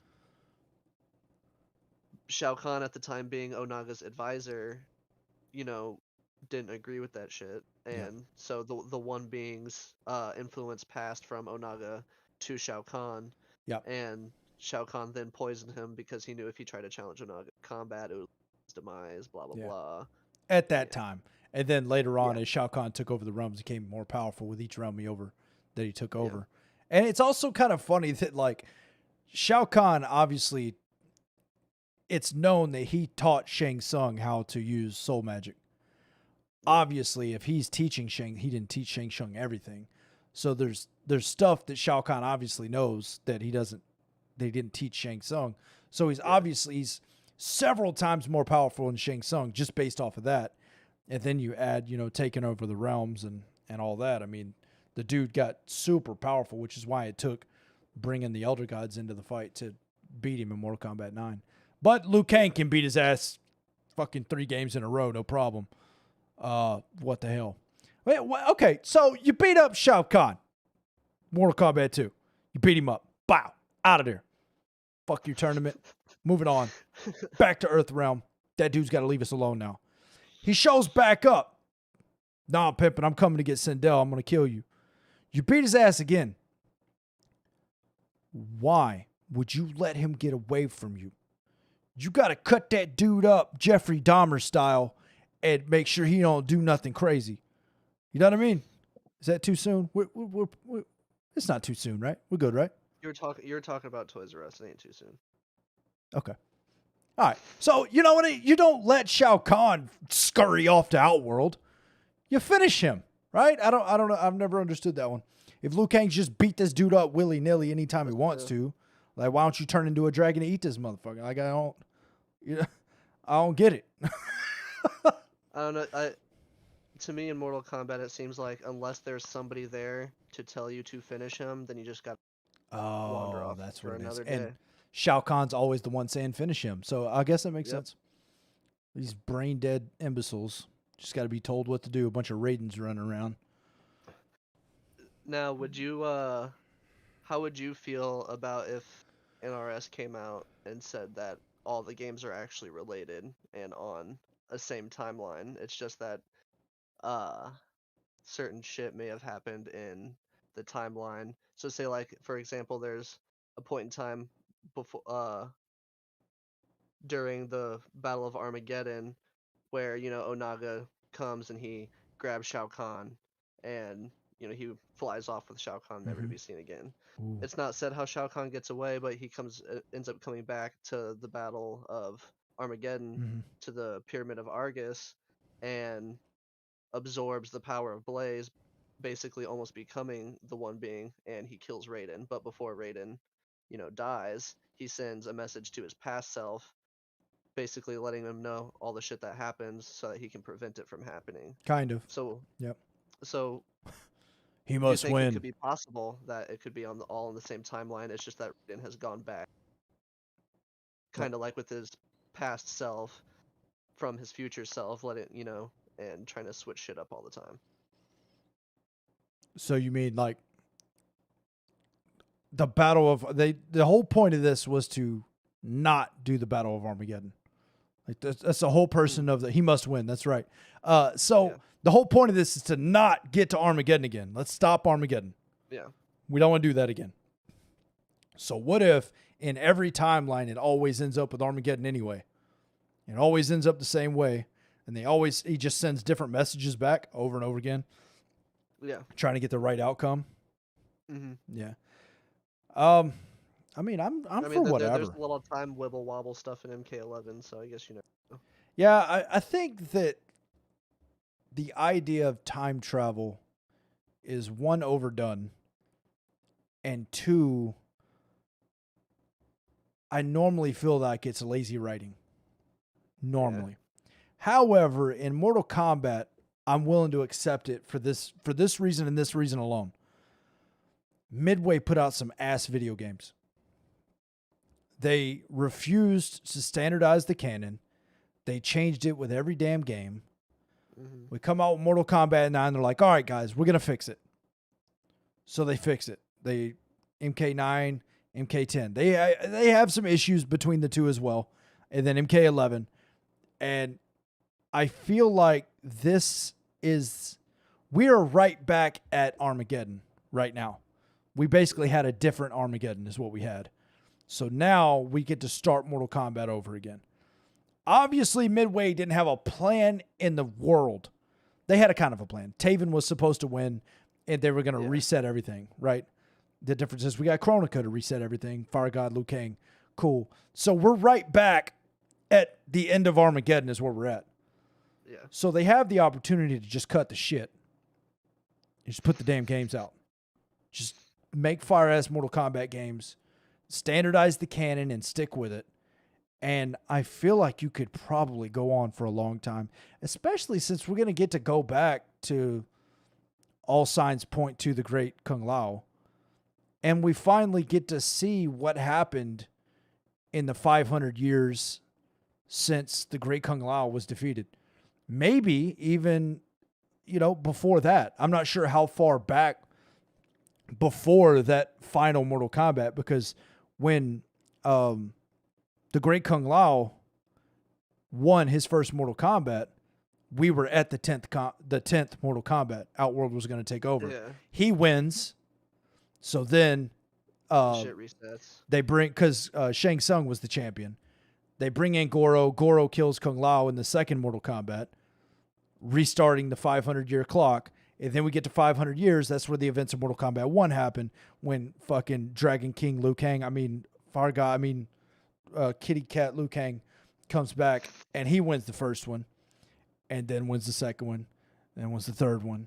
And, you know what I mean? Yeah. So I don't know how far back they're going to go into this, whether it's after the 9th Mortal Kombat and before the 10th of the original, when Shao Kahn was about to take over. I don't know. I don't know where they're going to go with this, and I'm okay with it. Honestly, I'm cool with any direction that they take, as long as start making more past characters canon and current adaptations of the games and or comic books. Yeah. And like I said, I would be cool if they created a Mortal Kombat trilogy style game and was just upfront with it and said, hey, look, MK fans, we have beat this damn horse to death. We got to do something new. Here's all the characters from 9, 10, and 11. Bow, here you go. It's an unbalanced piece of shit video game. Take it and play that damn thing. And we're going to start over. And just have that fucker implode and start over. And make canon that is going to continue. You know what I mean? I would be okay if they did that. I'd rather them make a balanced video game that I could stream for 3 years while they decide to make a new game. But I'm really good with anything. Yeah. I always say a bad Mortal Kombat game is better than no Mortal Kombat game. Exactly. I mean, we play 3D era. We all know, right? Right? I was going to say some Special Forces shit, but No, we can't talk about Special Forces. The only game to be fully retconned that was so bad that Ed Boon said, no, fuck this, I quit. I'm not doing this. Let's pull some of that shit up. Oh, man. You want to talk about some fucking... It's bad. Oh. It's bad. If you guys have never seen any of the Mortal Kombat Special Forces intros, are you in for a fucking treat right here, ladies and gentlemen. All right. Look, I've had to sit through this before, so you folks are going to sit through it. Let's go. We're going to do Mortal Kombat Special Forces intro. Are y'all ready for this shit? Let's go. No. Oh, God. 2000. You said what a trash game. What a trash game. Oh, look how bad it is. Oh, God. Hey, but, when we were younger, especially me, like, trying to play this shit, I was like, man, these graphics couldn't get any more realistic. Oh, God.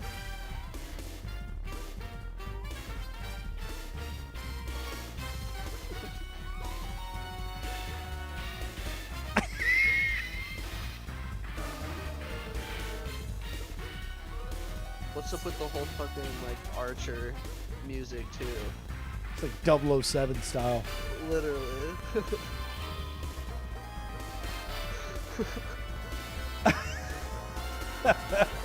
It's so rough.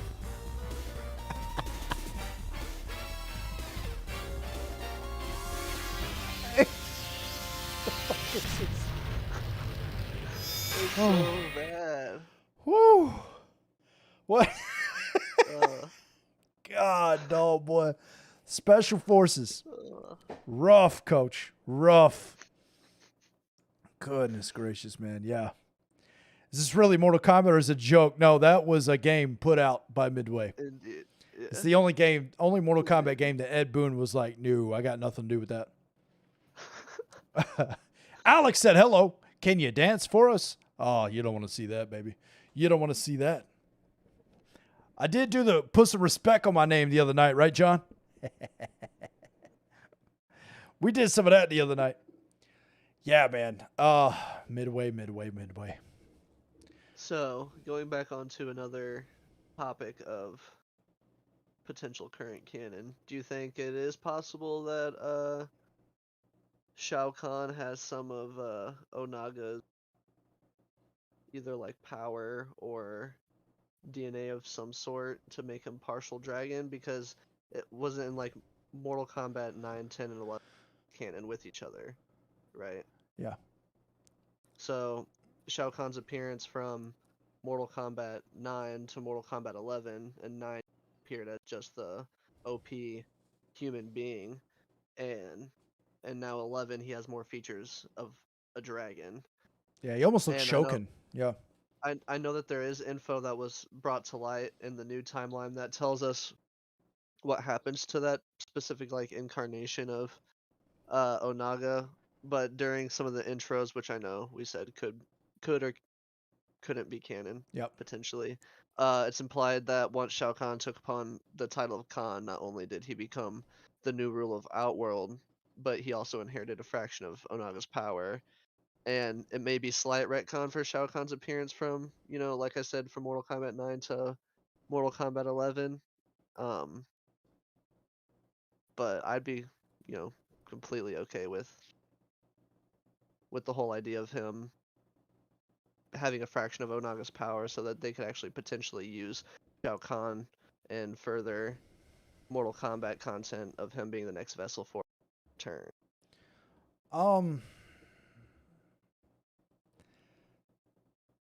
Obviously, I'm not writing the game, so they're going to do whatever they want to do. But Yeah. Shao Kahn is to Outworld as Raiden is to Earthrealm. Mhm. He's Outworld's protector. Yep. Raiden obviously took on a human form because that's what's on Earth. Mhm. So my thought would be Shao Kahn took the form of the being that was ruling Outworld at the time, which is Okay. Onaga.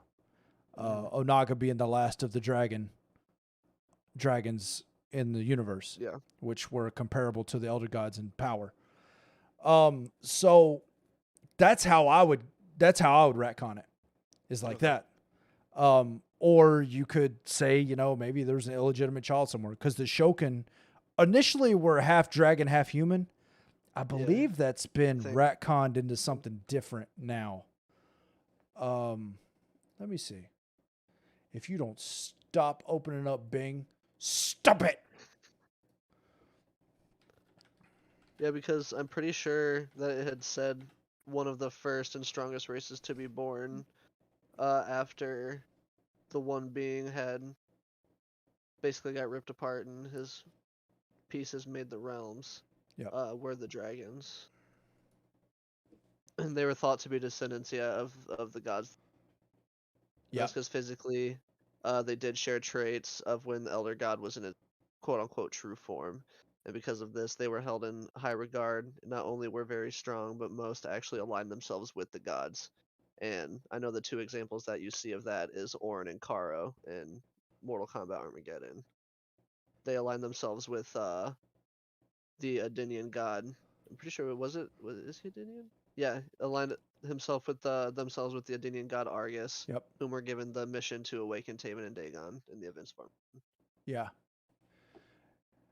Yeah. So I'm still seeing I'm still seeing human and dragon, which Okay. I thought that was retconned.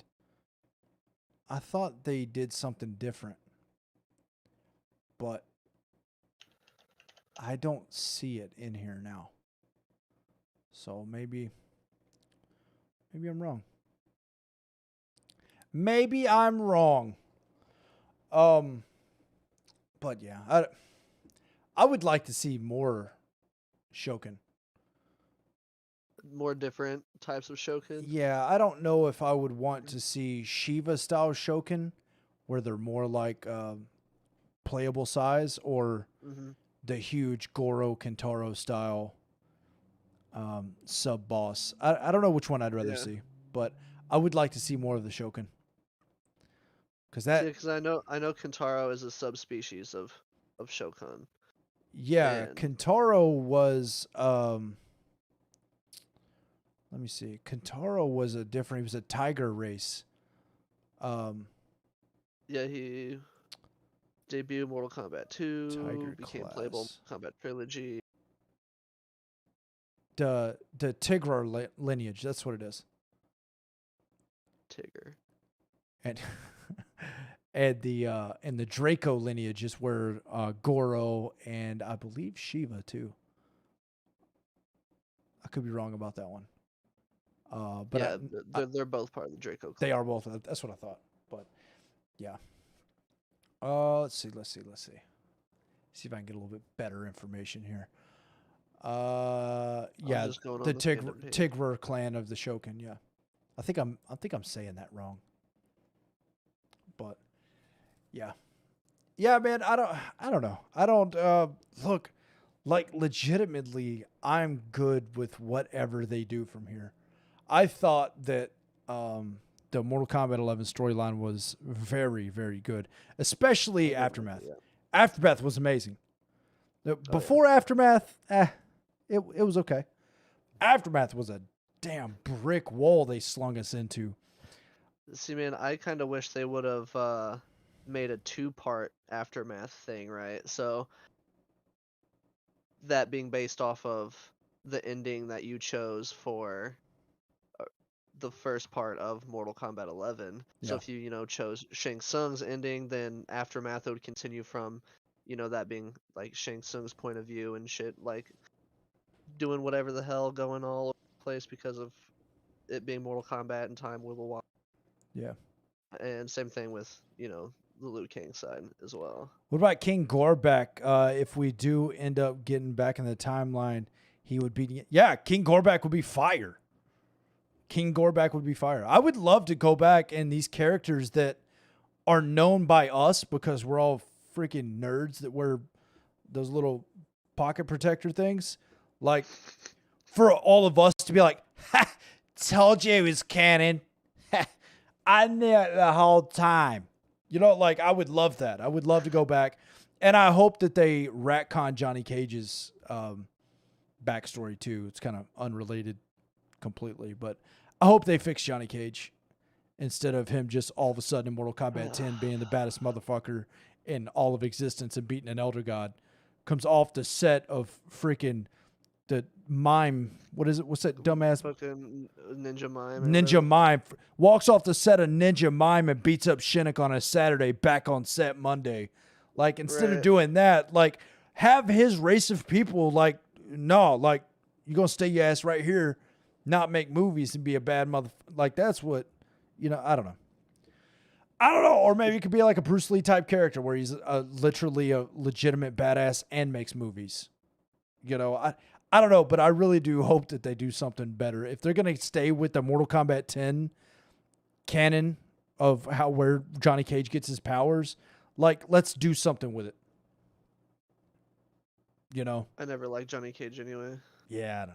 A lot of people did. Johnny Cage was I don't know.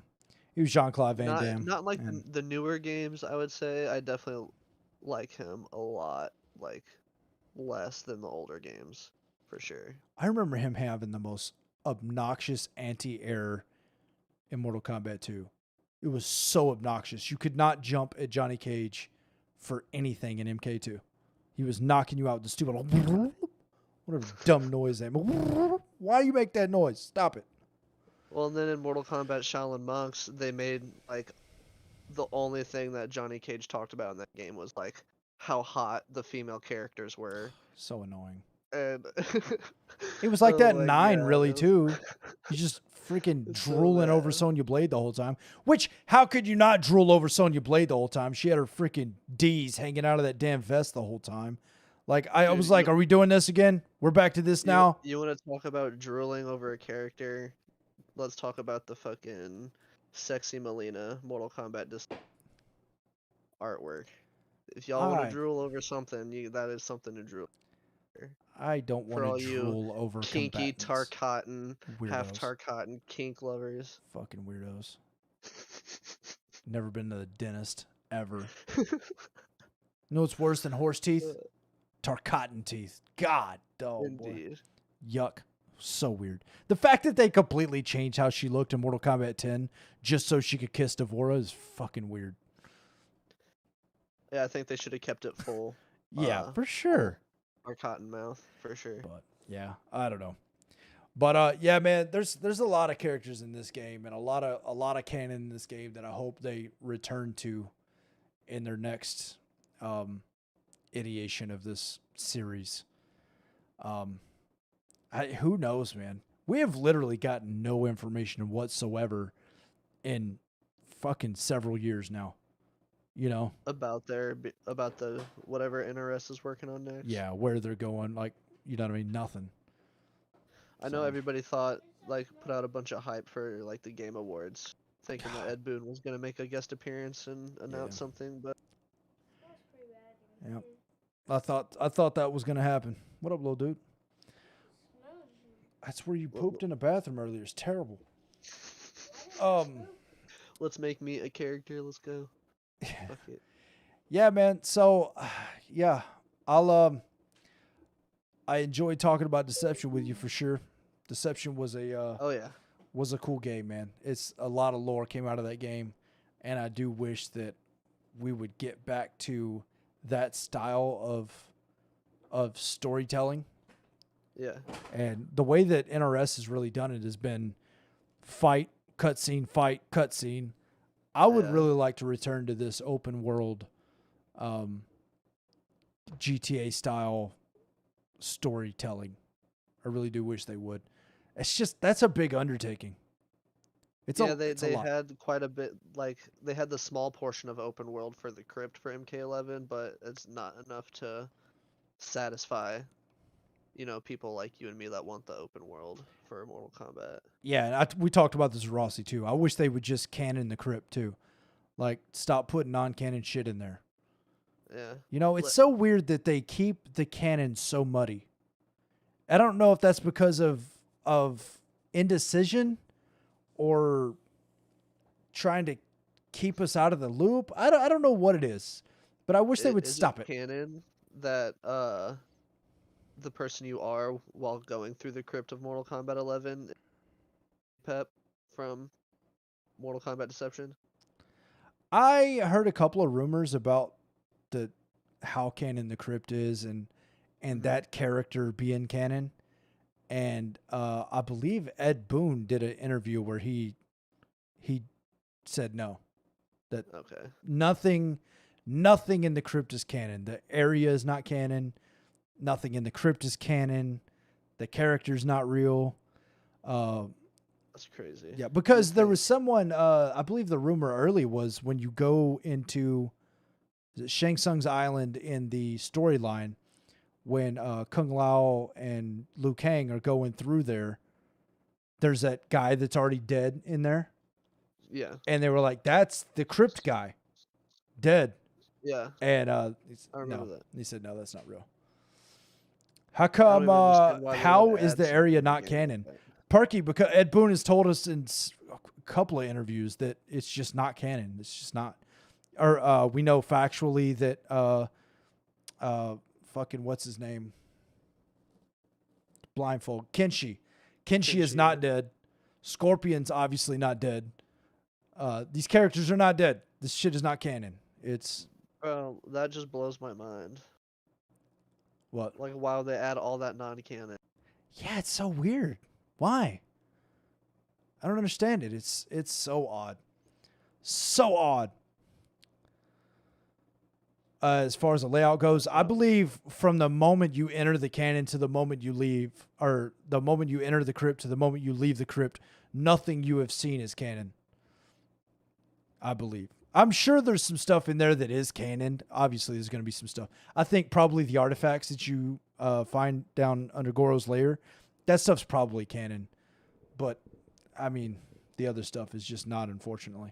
Just super weird. I'd say besides for seeing Reptile on the map Yeah. somewhere as well. Yeah, he like pops up in weird places. Yeah, there's like 5 different places. If I remember correctly, that he could show up. Oh fuck. Yeah, it's unfortunate. I wish they would expand on the crypt. I wish they'd make it canon. We'll see, man. We'll see what happens. MK12, I expect them to use the crypt better. I know I've spent hours in the crypt on 3 different consoles because I just think it's cool. And I've got problems, I guess. well, and you can just sit there and keep constantly going through the new crypt for Mortal Kombat, since you can just reset all the fucking chests all the time. Yeah. I can't find myself to drag through it a 3rd time. Like, I've went down there a couple times and tried to do things, and on my 3rd console, I'm just like, man, I'm done. Because I did it super extensively on the PC. Yeah. I'm probably over 75% on the PC. And then we went to Xbox, and I did it, I don't know, I probably went 30% on the Xbox. I got to PlayStation, I'm not fucking booting this up again. I'm done. Especially the heads. Like, going through and getting them heads? No. Oh, that's what, dude. That's doing way too much. That was. I don't. I mean, to me, that was the biggest grind Ugh. of the game. So many grinds. So many grinds. I'm at the area with the heads and the statues. Almost has to be canon. Yeah, right. Everybody's decapitated dome pieces. That's got to be canon for sure.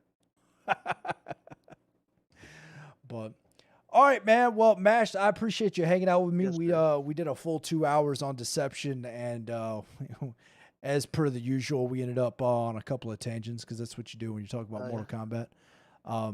I appreciate you being here, my brother. I appreciate you having me, man. And y'all can find Mashed's. That's hard to say. You can find my man.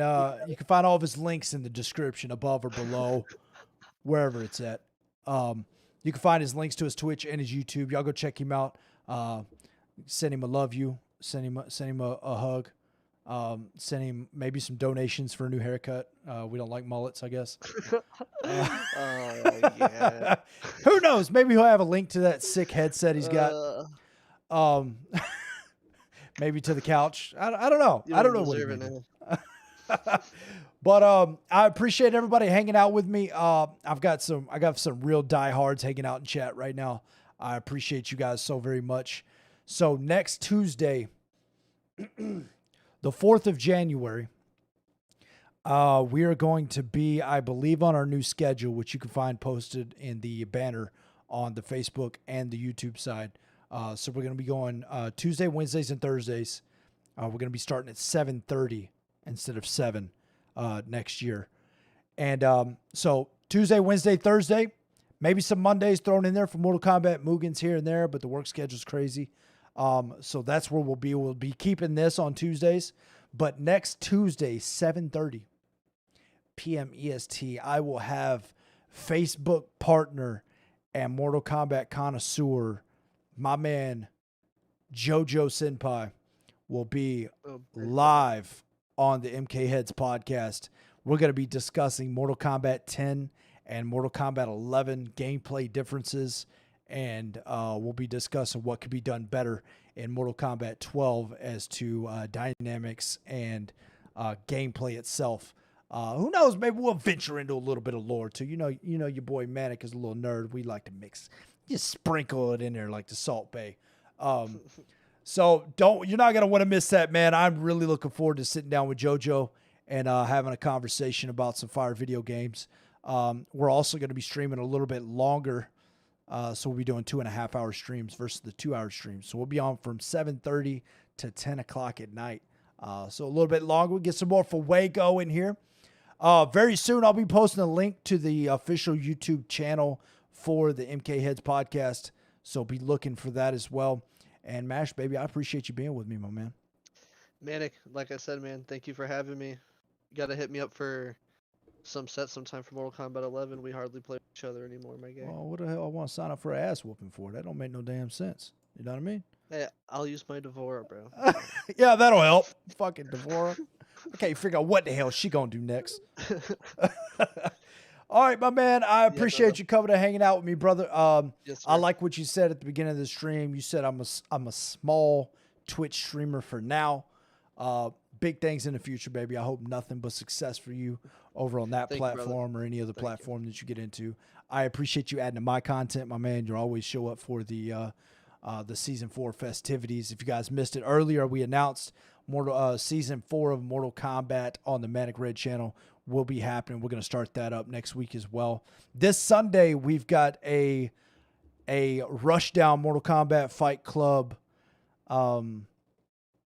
invitational happening right here. So it's going to be a King of the Hill tournament style winner take all kind of thing. We're going to be doing prizes and all kind of cool stuff. So Sunday, that's coming up.